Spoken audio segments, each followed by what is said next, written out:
ਸਤਿ ਸ਼੍ਰੀ ਅਕਾਲ। ਤੁਸੀਂ ਜੁੜੇ ਹੋਏ ਹੋ ਪੰਜਾਬੀ ਰੇਡੀਓ USA ਦੇ ਨਾਲ ਤੇ ਮੈਂ ਹਾਂ ਪ੍ਰਵੀਨ ਸ਼ਰਮਾ ਲੈ ਕੇ ਹਾਜ਼ਰ ਹਾਂ programme update Canada. Update Canada programme ਦੇ ਵਿੱਚ ਆਪਾਂ ਗੁਆਂਢੀ ਮੁਲਕ ਕੈਨੇਡਾ ਦੇ ਵਿੱਚ ਵਾਪਰ ਰਹੀਆਂ ਵੱਡੀਆਂ ਸਿਆਸੀ, ਸਮਾਜਿਕ ਤੇ ਧਾਰਮਿਕ ਮਾਮਲਿਆਂ ਦੇ ਬਾਰੇ ਜਾਂ ਆਪਣੀ ਸਿੱਖ ਕੌਮ ਦੇ ਨਾਲ ਜੁੜੀਆਂ ਕੁਝ ਖਾਸ ਖਬਰਾਂ ਦੇ ਉੱਤੇ ਆਪਾਂ ਝਾਤ-ਖੋਰੀ ਕਰਦੇ ਹਾਂ, ਪੜਚੋਲ ਕਰਦੇ ਹਾਂ ਤੇ ਇਹਨਾਂ ਖਬਰਾਂ ਦੇ ਬਾਬਤ ਆਪਣੇ ਨਾਲ ਅਹਿਮ ਜਾਣਕਾਰੀਆਂ ਸਾਂਝੀਆਂ ਕਰਨ ਦੇ ਲਈ ਜੁੜਦੇ ਨੇ ਕੈਨੇਡਾ ਤੋਂ ਗੁਰਜਸਪਾਲ ਸਿੰਘ ਜੀ। ਇਸ ਵਾਰੀ ਵੀ ਹਰ ਵਾਰ ਦੀ ਤਰ੍ਹਾਂ ਜੁੜ ਚੁੱਕੇ ਨੇ। ਗੁਰਜਸਪਾਲ ਸਿੰਘ ਜੀ, ਸਤਿ ਸ਼੍ਰੀ ਅਕਾਲ, ਸਵਾਗਤ ਹੈ ਜੀ। ਪੰਜਾਬੀ ਰੇਡੀਓ USA ਸੁਣ ਰਹੇ ਸਾਰੇ ਸਰੋਤਿਆਂ ਨੂੰ ਪ੍ਰਵੀਨ ਸ਼ਰਮਾ ਜੀ ਤੁਹਾਨੂੰ ਸਤਿ ਸ਼੍ਰੀ ਅਕਾਲ ਜੀ। ਜੀ ਹਾਂ ਜੀ, ਸਤਿ ਸ਼੍ਰੀ ਅਕਾਲ। ਸੋ ਅਪਡੇਟ ਕੈਨੇਡਾ ਪ੍ਰੋਗਰਾਮ ਦੇ ਵਿੱਚ ਜਿਵੇਂ ਆਪਾਂ ਸ਼ੁਰੂ ਦੇ ਵਿੱਚ ਹੀ ਜ਼ਿਕਰ ਕੀਤਾ ਵੀ ਗੁਆਂਢੀ ਮੁਲਕ ਕੈਨੇਡਾ ਦੇ ਨਾਲ ਜੁੜੀਆਂ ਕੁਝ ਅਹਿਮ ਖਬਰਾਂ ਦੇ ਉੱਤੇ ਆਪਾਂ ਚਰਚਾ ਕਰਦੇ ਹੁੰਦੇ ਹਾਂ। ਕਿਉਂ ਨਾ ਜਿਹੜੇ ਇਸ ਟਾਈਮ ਕੌਮਾਂਤਰੀ ਪੱਧਰ ਤੇ ਜਿਹੜੇ ਸਭ ਤੋਂ ਵੱਡੇ ਵਰਤਾਰੇ ਵਾਪਰ ਰਹੇ ਨੇ, ਈਰਾਨ, ਇਸ ਟਾਈਮ ਇਜ਼ਰਾਈਲ, ਅਮਰੀਕਾ ਜੰਗ ਦੇ ਮੈਦਾਨ ਦੇ ਵਿੱਚ ਨੇ। ਇਸ ਸਮੇਂ ਕੈਨੇਡਾ ਦੇ ਵਿੱਚ ਇੱਕ ਖਾਸ ਮੁੱਦੇ ਉੱਤੇ ਖਾਸਾ ਸਿਆਸੀ ਰੌਲਾ ਰੱਪਾ ਪੈ ਰਿਹਾ। ਗੁਰਜਸਪਾਲ ਸਿੰਘ ਜੀ, ਉਹਦਾ ਕਾਰਨ ਕੀ ਉਹ ਜ਼ਰੂਰ ਦੱਸਿਓ। ਈਰਾਨੀ ਇੱਕ ਹਮਲੇ ਨੂੰ ਲੈ ਕੇ ਸਰਕਾਰ ਨੂੰ ਤਿੱਖੇ ਸਵਾਲ ਹੋ ਰਹੇ ਨੇ ਜੀ। ਇੱਕ ਮਿਜ਼ਾਈਲ ਅਟੈਕ ਹੋਇਆ ਉਸ ਸਬੰਧ ਦੇ ਵਿੱਚ। ਹਾਂਜੀ, ਸੋ ਜਿਹੜੀ ਆਪਾਂ ਪਿਛਲੇ ਹਫਤੇ ਇਹ ਖਬਰ ਕਵਰ ਕੀਤੀ ਹੈ, ਸਾਰੀ ਦੁਨੀਆ ਦਾ ਧਿਆਨ ਇਸ ਵੇਲੇ ਜਿਹੜੀ ਇਜ਼ਰਾਈਲ, ਅਮਰੀਕਾ ਤੇ ਈਰਾਨ ਜੰਗ ਦੇ ਉੱਤੇ ਟਿਕੇ ਹੋਏ ਨੇ।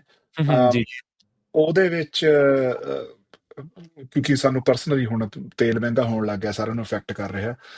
ਉਹਦੇ ਵਿੱਚ ਕੈਨੇਡਾ, ਤੁਹਾਨੂੰ ਪਤਾ ਹੀ ਹੈ ਵੀ ਬਹੁਤ ਸ਼ਾਂਤ ਮੁਲਕ ਹੈ, ਠੰਡਾ ਮੁਲਕ ਹੈ। ਕੈਨੇਡਾ ਦਾ ਨਾਮ ਨਹੀਂ ਆਉਂਦਾ, ਪਰ ਲੋਕਲੀ ਸਾਡੇ ਇੱਥੇ ਇਹ ਜਿਹੜੀ ਜੰਗ ਹੈਗੀ, ਇਹ ਵਾਰ ਹੈ, ਉਹ ਚਰਚਾ ਦੇ ਵਿੱਚ ਆਈ ਕਿਉਂਕਿ ਜਿਹੜੀਆਂ ਈਰਾਨ ਨੇ ਮਿਜ਼ਾਈਲਾਂ ਦਾਗੀਆਂ ਨੇ ਕੁਵੈਤ ਦੇ ਉੱਤੇ, ਬਹਿਰੇਨ ਦੇ ਉੱਤੇ, UAE ਦੇ ਉੱਤੇ। ਉਹਨਾਂ ਵਿੱਚੋਂ ਇੱਕ ਮਿਜ਼ਾਈਲ ਜਿੱਥੇ ਕੈਨੇਡੀਅਨ ਆਰਮਡ ਫੋਰਸਿਸ ਪਲੇਸਡ ਸੀਗੀਆਂ, ਕਿਉਂਕਿ ਮਿਡਲ ਈਸਟ ਦੇ ਵਿੱਚ ਜਿਹੜੇ ਸਾਡੇ ਫੌਜੀ ਵੀ ਅੱਡ-ਅੱਡ ਥਾਂ ਤੇ ਅਮਰੀਕਾ ਨੂੰ ਆਪਰੇਸ਼ਨਲ ਮਦਦ ਦੇਣ ਲਈ ਜਾਂ ਉਹਨਾਂ ਮੁਲਕਾਂ ਨੂੰ ਕੋਈ ਨਾ ਕੋਈ ਮਦਦ ਦੇਣ ਲਈ, ਜਿਵੇਂ ਥਾਂ ਤੇ ਜਿਹੜੀ ਕੈਨੇਡਾ ਆਪਣੇ ਐਲਾਈਜ਼ ਨੂੰ ਸਪੋਰਟ ਦਿੰਦੀ ਹੈ, ਦੇਣ ਲਈ ਸਾਡੀਆਂ ਫੌਜਾਂ ਵੀ ਤੈਨਾਤ ਹੈਗੀਆਂ। ਸੋ ਉਸੇ ਤਹਿਤ ਜਿਹੜੀਆਂ ਸਾਡੀਆਂ ਫੌਜਾਂ ਮਿਡਲ ਈਸਟ ਦੇ ਵਿੱਚ ਤੈਨਾਤ ਸੀਗੀਆਂ, ਇੱਕ ਮਿਜ਼ਾਈਲ ਉਹਨਾਂ ਦੇ ਟਿਕਾਣੇ ਤੇ ਵੀ ਲੱਗੀ ਹੈ, ਜਿਹਦੇ ਨਾਲ ਜਿਹੜਾ ਕੈਂਪ ਹੈਗਾ ਉਹਨੂੰ ਨੁਕਸਾਨ ਆਇਆ। ਠੀਕ ਹੈ। ਹਾਂ, ਪਰ ਜਿਹੜੇ ਸਾਰੇ ਫੌਜੀ ਆ, ਜਿਹੜੇ ਕੈਨੇਡੀਅਨ ਫੌਜੀ ਆ ਮਿਡਲ ਈਸਟ ਦੇ ਵਿੱਚ, ਉਹ ਸਾਰੇ ਸੁਰੱਖਿਅਤ ਹੈ। ਜਿਹੜੇ ਡਿਫੈਂਸ ਮਿਨਿਸਟਰ ਹੈਗੇ ਆ ਕੈਨੇਡਾ ਦੇ, ਉਹ ਕਹਿ ਰਹੇ ਆ ਵੀ ਕੋਈ ਵੀ ਫਿਕਰ ਵਾਲੀ ਗੱਲ ਨਹੀਂ ਗੀ, ਵੀ ਜਿਹੜੀ ਜਾਨ ਮਾਲ ਪੂਰਾ ਸੇਫ ਹੈ। ਪਰ ਜਿਹੜੀ ਕੰਜ਼ਰਵੇਟਿਵ ਪਾਰਟੀ, ਜਿਹੜੀ ਆਪੋਜੀਸ਼ਨ ਪਾਰਟੀ ਹੈ, ਉਹਦੇ ਜਿਹੜੇ ਡਿਫੈਂਸ ਕ੍ਰਿਟਿਕ ਹੈਗੇ ਆ ਜੇਮਸ ਬਜ਼ਾਨ, ਉਹਨਾਂ ਨੇ ਇਸ ਗੱਲ ਤੇ, ਮਤਲਬ ਕਿਉਂਕਿ ਇਹ ਗੱਲ ਸਰਕਾਰ ਨੇ ਆਪ ਡਿਸਕਲੋਜ਼ ਨਹੀਂ ਕੀਤੀ, ਇਹ ਜਿਹੜੇ ਨਿਊਜ਼ ਮੀਡੀਆ ਵਾਲੇ ਖਬਰ ਹੈਗੇ, ਟੋਰਾਂਟੋ ਸਟਾਰ ਜਾਂ ਹੋਰ, ਉਹ ਕੱਢ ਕੇ ਲੈ ਕੇ ਆਇਆ ਵੀ ਇਦਾਂ ਜਿਹੜਾ ਇੱਕ ਮਿਜ਼ਾਈਲ ਆ ਉਹ ਕੈਨੇਡੀਅਨ ਫੌਜੀ ਟਿਕਾਣੇ ਦੇ ਉੱਤੇ ਵੀ ਜਾ ਕੇ ਲੱਗੀ ਹੈਗੀ ਹੈ। ਸੋ ਜਿਹੜੀ ਅਗੇਨ ਉਹਦਾ ਜੋ ਆਪੋਜੀਸ਼ਨ ਪਾਰਟੀਆਂ ਨੇ ਜਿਹੜਾ ਉਹਦਾ ਪੋਲਿਟਿਕਸ ਕਰਨੀ ਹੁੰਦੀ ਆ, ਉਹ ਚੱਲ ਰਹੀ ਹੈ। ਸੋ ਜੇਮਸ ਬਜ਼ਾਨ ਹੁਣੀ ਕਹਿ ਰਹੇ ਆ ਵੀ ਜਿਹੜੀਆਂ ਬਾਕੀ ਜਿੰਨੇ ਵੀ ਐਲਾਈ ਮੁਲਕ ਆ, ਜਿਹਦੇ ਵਿੱਚ ਕਿ ਅਮਰੀਕਾ ਹੈ, ਉਹ ਰੋਜ਼ ਪਬਲਿਕ ਬਰੀਫਿੰਗਸ ਕਰ ਰਹੇ ਆ, ਉਹ ਜਿਹੜੀਆਂ ਮੀਡੀਆ ਬਰੀਫਿੰਗਸ ਕਰ ਰਹੇ ਆ, ਜਿਹਦੇ ਵਿੱਚ ਉਹ ਦੱਸ ਰਹੇ ਆ ਵੀ ਸਾਡਾ ਕੀ ਸਟਾਂਸ, ਅਸੀਂ ਕੀ ਕਰ ਰਹੇ ਹਾਂ। ਵੀ ਕੈਨੇਡਾ ਇਦਾਂ ਦਾ ਕੁਛ ਨਹੀਂ ਕਰ ਰਿਹਾ, ਕੈਨੇਡਾ ਬਹੁਤ ਸੀਕ੍ਰੇਟਿਵ ਹੈ ਇਸ ਬਾਰੇ। ਪਰ ਜਿਹੜੀ ਇਹਦੇ ਵਿੱਚ ਮੇਰੀ ਸਮਝ ਬਣਦੀ ਹੈ ਵੀ ਕੈਨੇਡਾ ਤੇ ਜੋ ਲਿਬਰਲ ਜਿਹੜੇ ਸਾਡੇ ਡਿਫੈਂਸ ਮਿਨਿਸਟਰ ਹੈਗੇ ਆ ਜਾਂ ਜਿਹੜੇ ਹੋਰ ਗਵਰਨਮੈਂਟ ਵੱਲੋਂ ਜਿਹੜਾ ਉਹਦਾ ਰਿਸਪੌਂਸ ਆਇਆ, ਉਹ ਕਹਿੰਦੇ ਵੀ ਅਸੀਂ ਇਹ ਗੱਲਾਂ ਤਾਂ ਨਹੀਂ ਕਰਦੇ ਕਿਉਂਕਿ ਜਿਹੜੀਆਂ ਅਸੀਂ ਆਪਣੀਆਂ ਪੋਜੀਸ਼ਨਸ ਆ ਉਹ ਅਸੀਂ ਸੀਕ੍ਰੇਟਿਵ ਰੱਖਣੇ ਚਾਹੁੰਦੇ ਹਾਂ। ਅਸੀਂ ਪਬਲਿਕ ਨੂੰ ਥੋੜੀ ਦੱਸਣਾ ਚਾਹੁੰਦੇ ਵੀ Canadian armed forces Middle East ਦੇ ਵਿੱਚ ਕਿੱਥੇ ਪਲੇਸਡ ਹੈ, ਜਾਂ ਜੇ ਕੋਈ ਹਮਲਾ ਹੋਇਆ ਤਾਂ ਉਹਦਾ ਸਾਡੇ ਤੇ ਕੀ ਇਫੈਕਟ ਹੋਇਆ, ਕਿਉਂਕਿ ਜਿਹੜਾ ਸਾਰਾ ਜਾਨ ਮਾਲ ਸੇਫ ਹੈਗਾ। ਸੋ ਅਸੀਂ ਆਪਣੀ ਇੰਟੈਗ੍ਰਿਟੀ ਨੂੰ, ਆਪਣੀ ਜਿਹੜੀਆਂ ਸਾਡੀਆਂ ਫੌਜਾਂ ਹੈਗੀਆਂ, ਸਾਡੇ ਫੌਜੀ ਠਿਕਾਣੇ ਹੈਗੇ, ਉਹਨਾਂ ਨੂੰ ਸੇਵ ਰੱਖਣ ਲਈ ਅਸੀਂ ਇਹ ਗੱਲ ਬਿਲਕੁਲ ਸੀਕ੍ਰੇਟਿਵ ਵਿੱਚ ਕਰ ਰਹੇ ਹਾਂ। ਮਤਲਬ ਜ਼ਿਆਦਾ ਤਾਂ ਇਹਦੇ ਵਿੱਚ ਪੋਲੀਟੀਕਲ ਰੌਲਾ ਹੀ ਹੈਗਾ। ਜਿਹੜੀ ਸਾਡੀ ਫੋਰਨ ਮਿਨਿਸਟਰੀ ਹੈ, ਫੋਰਨ ਵਿਦੇਸ਼ ਮੰਤਰੀ ਹੈਗੀ ਅਨੀਤਾ ਆਨੰਦ, ਉਹਨੇ ਵੀ ਇਹੀ ਕਿਹਾ ਵੀ ਪਹਿਲਾਂ ਤਾਂ ਮੈਨੂੰ ਪਤਾ ਹੀ ਨਹੀਂ ਸੀਗਾ ਵੀ ਇਹ ਹਮਲਾ ਹੋਇਆ, ਪਰ ਮੈਂ ਜਦੋਂ ਡਿਫੈਂਸ ਮਿਨਿਸਟਰ ਨਾਲ ਗੱਲ ਕੀਤੀ, ਉਹਨਾਂ ਨੇ ਮੈਨੂੰ ਭਰੋਸਾ ਦਿਵਾਇਆ ਵੀ ਜਿਹੜੇ ਸਾਰੇ ਸਾਡੇ ਫੌਜੀ ਆ ਉਹ ਸੇਫ ਹੈ। ਵੀ ਤੇ ਜਿਹੜੀ ਪਬਲਿਕ ਦੇ ਵਿੱਚ ਅਸੀਂ ਇਹ ਜਾਣਕਾਰੀ ਤਾਂ ਨਹੀਂ ਲੈ ਕੇ ਆਉਣੀ ਚਾਹੁੰਦੇ, ਅਗੇਨ ਵੀ ਆਪਣੀ ਜਿਹੜੇ ਸਾਡੇ ਫੌਜੀ ਹੈਗੇ ਉਹਨਾਂ ਦੀ ਸੇਫਟੀ ਲਈ। ਇੱਥੇ ਪ੍ਰਵੀਨ ਸ਼ਰਮਾ ਜੀ, ਜਿਹੜੀ ਗੱਲ ਦੇਖਣ ਵਾਲੀ ਇਹ ਹੈਗੀ ਹੈ ਵੀ ਓਵਰਆਲ ਜਿਹੜਾ ਇਸ ਜੰਗ ਨੂੰ ਲੈ ਕੇ ਜਿਹੜਾ ਕੈਨੇਡਾ ਨੇ ਸਟਾਂਸ ਲਿਆ, ਜਿਹੜਾ ਆਪਾਂ ਪਿਛਲੇ ਹਫਤੇ ਵੀ ਡਿਸਕਸ ਕੀਤੀ ਸੀਗੀ, ਜਿਹੜੀ ਪਹਿਲੀ ਉਹਨਾਂ ਨੇ ਕਿਹਾ ਵੀ ਹਾਂਜੀ ਇਜ਼ਰਾਈਲ ਨੂੰ ਹੱਕ ਹੈਗਾ ਆਪਣੇ ਡਿਫੈਂਸ ਦਾ, ਪਰ ਐਟ ਦਾ ਸੇਮ ਟਾਈਮ ਜਦੋਂ ਪ੍ਰਧਾਨ ਮੰਤਰੀ ਕਾਰਨੀ ਆਸਟ੍ਰੇਲੀਆ ਗਏ ਤਾਂ ਉਹਨਾਂ ਨੇ ਇਹ ਗੱਲ ਕਹੀ ਵੀ ਲੱਗਦਾ ਵੀ ਇਹ ਕਿਤੇ ਨਾ ਕਿਤੇ ਵੀ ਜਿਵੇਂ ਨਾ ਜਿਹੜੀ ਜੰਗ ਦੀ ਲੀਗੈਲਿਟੀ ਨੂੰ ਕੁਐਸਚਨ ਕੀਤਾ ਜਾ ਸਕਦਾ, ਵੀ ਕੋਈ ਕਲੀਅਰ ਮੈਂਡੇਟ ਨਹੀਂ ਹੈਗੀ, ਕੋਈ ਕਲੀਅਰ ਇਹਦਾ ਐਂਡ ਪੁਆਇੰਟ ਨਹੀਂ ਹੈਗਾ। ਸੋ ਵੀ ਇੱਕ ਕੁਐਸਚਨੇਬਲ ਹੈ ਕਿਸੇ ਨਾ ਕਿਸੇ ਤਰੀਕੇ ਨਾਲ ਜਿਹੜੀ ਇਹ ਜੰਗ ਹੈ ਹੁਣ। ਜਿਹੜੇ ਬਾਕੀ ਸਾਰੇ ਆਲੇ ਦੁਆਲੇ ਦੇ ਜਿਹੜੇ ਭਾਈਵਾਲ ਮੁਲਕ ਹੈਗੇ ਆ ਮਿਡਲ ਈਸਟ ਦੇ ਵਿੱਚ, ਹਾਂਜੀ, ਦੇਖੋ ਹਾਂਜੀ, ਉਹਨਾਂ ਤੇ ਅਟੈਕ ਹੋ ਰਿਹਾ। ਜੰਗ ਆਲਮੋਸਟ 9-10 ਮੁਲਕਾਂ ਦੇ ਵਿੱਚ ਚਲੀ ਗਈ ਹੈ ਤੇ ਹਜੇ ਵੀ ਜਿਹੜੀ ਅਮਰੀਕਨ ਐਡਮਿਨਿਸਟ੍ਰੇਸ਼ਨ ਦੇ ਵੱਲੋਂ ਕੋਈ ਕਲੀਅਰ ਗਾਈਡਲਾਈਨਸ ਨਹੀਂ ਹੈਗੀਆਂ ਉਹਦੇ ਵਿੱਚ। ਸੋ ਤਾਂ ਕਰਕੇ ਜਿਹੜਾ ਕੈਨੇਡਾ ਹੈ ਉਹ ਬਹੁਤ ਇਹ ਤੋਂ ਪਾਸੇ ਹੀ ਰਹਿ ਰਿਹਾ। ਇਨਫੈਕਟ ਹੁਣ ਤਾਂ ਜਿਹੜੇ ਸਾਡੇ ਡਿਫੈਂਸ ਮਿਨਿਸਟਰ ਹੈ ਜਾਂ ਜਿਹੜੇ ਪ੍ਰਧਾਨ ਮੰਤਰੀ, ਉਹਨਾਂ ਨੇ ਇਹ ਕਹਿਤਾ ਵੀ ਕੈਨੇਡਾ ਦਾ ਇਸ ਜੰਗ ਦੇ ਵਿੱਚ ਕਿਸੇ ਵੀ ਤਰੀਕੇ ਦੀ ਮਿਲਟਰੀ ਸ਼ਮੂਲੀਅਤ ਦਾ ਹਜੇ ਹੂੰ, ਸਾਡਾ ਕੋਈ ਵਿਚਾਰ ਨਹੀਂ ਹੈਗਾ।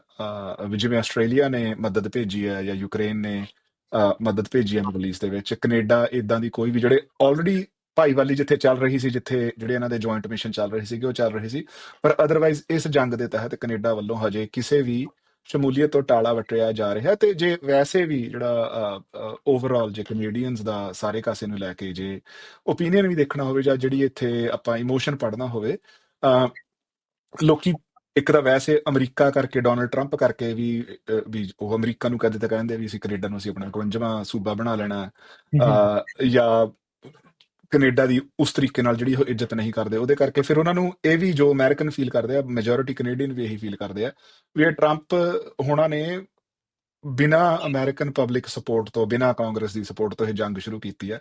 ਇਹਦੀ ਹੂੰ। ਲੀਗੈਲਿਟੀ ਨੂੰ ਕੁਐਸਚਨ ਕਰ ਰਹੇ ਤੇ ਮਤਲਬ ਬਿਲਕੁਲ ਆਪਾਂ ਕਹਿ ਲਈਏ ਵੀ ਗਲਤ ਸਮੇਂ ਤੇ ਲਿਆ ਗਿਆ ਸਟੈਪ ਹੈ। ਸੋ ਪਬਲਿਕ ਸਪੋਰਟ ਵੀ ਉਸ ਤਰੀਕੇ ਦੀ ਇਹਨੂੰ ਹਾਸਲ ਨਹੀਂ ਹੈਗੀ ਇਸ ਅਟੈਕ ਨੂੰ।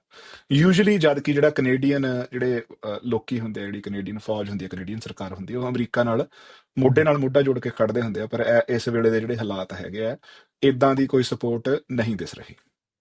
ਜੀ ਬਿਲਕੁਲ, ਤੇ ਆਪਾਂ ਇਹਦਾ ਵੇਖਿਆ ਵੀ ਕਈ ਮੁਲਕਾਂ ਦੇ ਵਿੱਚ ਜੰਗ ਦੇ ਵਿਰੋਧ ਦੇ ਵਿੱਚ ਲੋਕ ਜਿਹੜੇ ਨੇ ਉਹ ਗੱਲ ਕਰ ਰਹੇ ਨੇ, ਸਰਕਾਰਾਂ ਤੱਕ ਵੀ ਪਹੁੰਚਾ ਰਹੇ ਨੇ।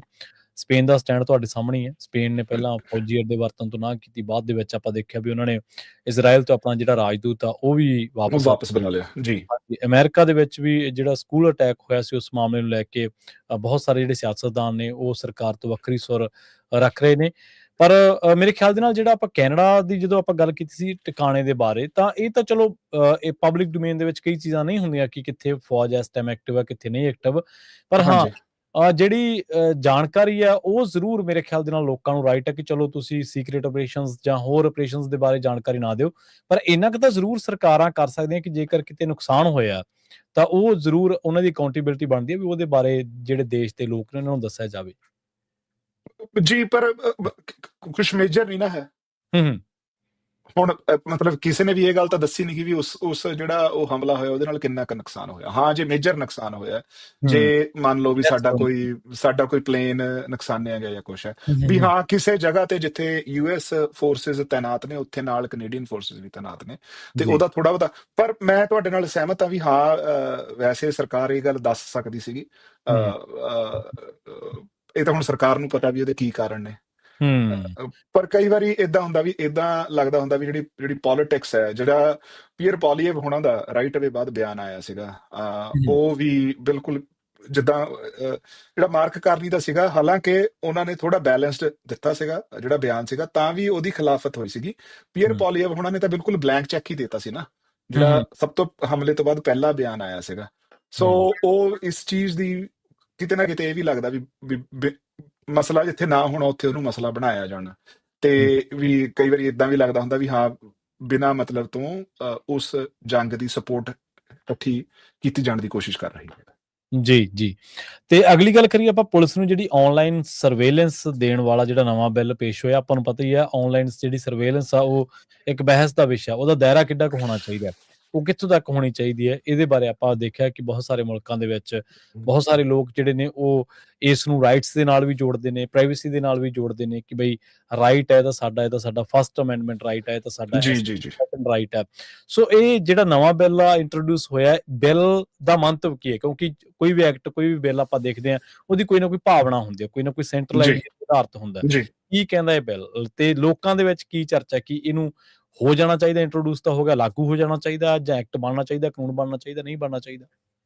ਸੋ ਇਹਦੇ ਚ ਕਈ ਪੱਖ ਨੇ, ਪ੍ਰਵੀਨ ਸ਼ਰਮਾ ਜੀ। ਸੋ ਜਿਵੇਂ ਹੁਣ ਸਾਰੇ ਅਕਸਰ ਹੀ ਕਹਿ ਦਿੰਦੇ ਆ ਵੀ ਯਾਰ ਕੈਨੇਡਾ ਦੇ ਵਿੱਚ ਤਾਂ ਲਾਅਲੈਸਨੈਸ ਬਹੁਤ ਵੱਧ ਗਈ, ਕੈਨੇਡਾ ਦੇ ਹਾਂਜੀ, ਵਿੱਚ ਹਾਂਜੀ, ਜਿਹੜੇ ਆਪਾਂ ਕਹਿ ਲਈਏ ਵੀ ਐਕਸਟੋਰਸ਼ਨ ਵਾਲਾ ਮਸਲਾ ਹੈਗਾ, ਜਾਂ ਹੋਰ ਜਿਹੜਾ ਕ੍ਰਾਈਮ ਵਾਲਾ ਮਸਲਾ ਹੈਗਾ, ਜਾਂ ਟਰਾਂਸਨੈਸ਼ਨਲ ਰਿਪਰੈਸ਼ਨ ਵਾਲਾ ਮਸਲਾ ਹੈਗਾ। ਸੋ ਜਿਹੜੀ ਲਿਬਰਲ ਸਰਕਾਰ ਹੈ ਇਸ ਬਿੱਲ ਨੂੰ ਉਸ ਸਾਰੇ ਕਾਸੇ ਨਾਲ ਜੋੜ ਰਹੀ ਹੈ। ਉਹ ਠੀਕ ਕਹਿੰਦੇ ਵੀ ਜਿਹੜਾ ਉਹਨਾਂ ਨੇ ਬਿੱਲ C-22 ਜੀ, ਇਸ ਬਿੱਲ ਦਾ ਨੰਬਰ ਹੈਗਾ, ਉਹਨਾਂ ਨੇ ਪਹਿਲਾਂ ਇਹ ਚੀਜ਼ ਇੰਟਰੋਡਿਊਸ ਕੀਤੀ ਸੀਗੀ ਵੀ ਸਰਕਾਰ ਨੂੰ ਇਹ ਹੱਕ ਮਿਲੇ ਵੀ ਜਦੋਂ ਉਹ ਕੋਈ ਆਨਲਾਈਨ ਐਕਟੀਵਿਟੀ ਦੇਖਦੇ ਆ, ਤਾਂ ਉਹ ਜਿਹੜੇ ਪ੍ਰੋਵਾਈਡਰ ਹੈਗੇ ਆ, ਜਿਹੜੇ ਟੈਲੀਕਾਮ ਪ੍ਰੋਵਾਈਡਰ ਹੈ, ਜਿਹਦੇ ਵਿੱਚ ਬੈਲ ਹੈ, ਉਰੇ ਰੋਜਰ ਹੈ, ਜਾਂ ਜਿਹੜੀਆਂ ਬਾਹਰਲੀਆਂ ਕੰਪਨੀਆਂ ਹੈਗੀਆਂ ਜਿਵੇਂ ਮੈਟਾ ਹੈ, ਜਾਂ ਆਪਾਂ ਜਿਹਦੇ ਵਿੱਚ ਫੇਸਬੁੱਕ, ਇੰਸਟਾਗ੍ਰਾਮ ਜਿਹਨੂੰ ਓਨ ਕਰਦੇ ਆ, ਜਾਂ ਆਪਣੇ ਟਵਿੱਟਰ ਹੈ, ਵੀ ਉਹਨਾਂ ਤੋਂ ਸਰਕਾਰ ਇਹ ਪਤਾ ਕਰ ਸਕੇ ਵੀ ਜਿਹੜਾ ਇਹ ਬੰਦਾ, ਮੰਨ ਲਓ ਉਹਨਾਂ ਕੋਲ ਕਿਤੋਂ ਇਨਫੋਰਮੇਸ਼ਨ ਆ ਗਈ ਵੀ ਇਹ ਬੰਦਾ ਕੌਣ ਹੈ ਤੇ ਇਹ ਕਿੱਥੇ ਰਹਿੰਦਾ, ਠੀਕ ਹੈ। ਇਹਦਾ ਐਡਰੈਸ ਕੀ ਹੈ, ਵੀ ਇਹਦਾ ਸਹੀ ਐਡਰੈਸ ਕੀ ਹੈ, ਇਹਦਾ IP ਐਡਰੈਸ ਕੀ ਹੈ। ਉਹਨਾਂ ਨੇ ਇਦਾਂ ਦਾ ਬਿੱਲ ਇੰਟਰੋਡਿਊਸ ਕੀਤਾ ਸੀਗਾ ਵੀ ਜਿੱਥੇ ਸਰਵੇਲੈਂਸ ਦੇ ਵਿੱਚ ਉਹ ਇਹ ਚੀਜ਼ ਫਿਗਰ ਆਊਟ ਕਰ ਸਕਣ ਵੀ ਜਿਹੜਾ ਇਹ ਸਾਨੂੰ, ਮੰਨ ਲਓ ਸਰਵੇਲੈਂਸ ਦੇ ਵਿੱਚ ਕੋਈ ਚੀਜ਼ ਆਈ ਹੈ, ਵੀ ਇਹ ਬੰਦਾ ਇਹਦੀ ਲੋਕੇਸ਼ਨ ਕੀ ਹੈ, ਇਹਦੀ ਪ੍ਰੋਪਰ ਉਹ ਆਇਡੈਂਟੀਟੀ ਜਾਣ ਸਕਣ। ਤੇ ਉਹਦੇ ਤੇ ਕਾਫੀ ਰੌਲਾ ਪੈ ਗਿਆ, ਉਹਦਾ ਵਿਰੋਧ ਹੋਇਆ।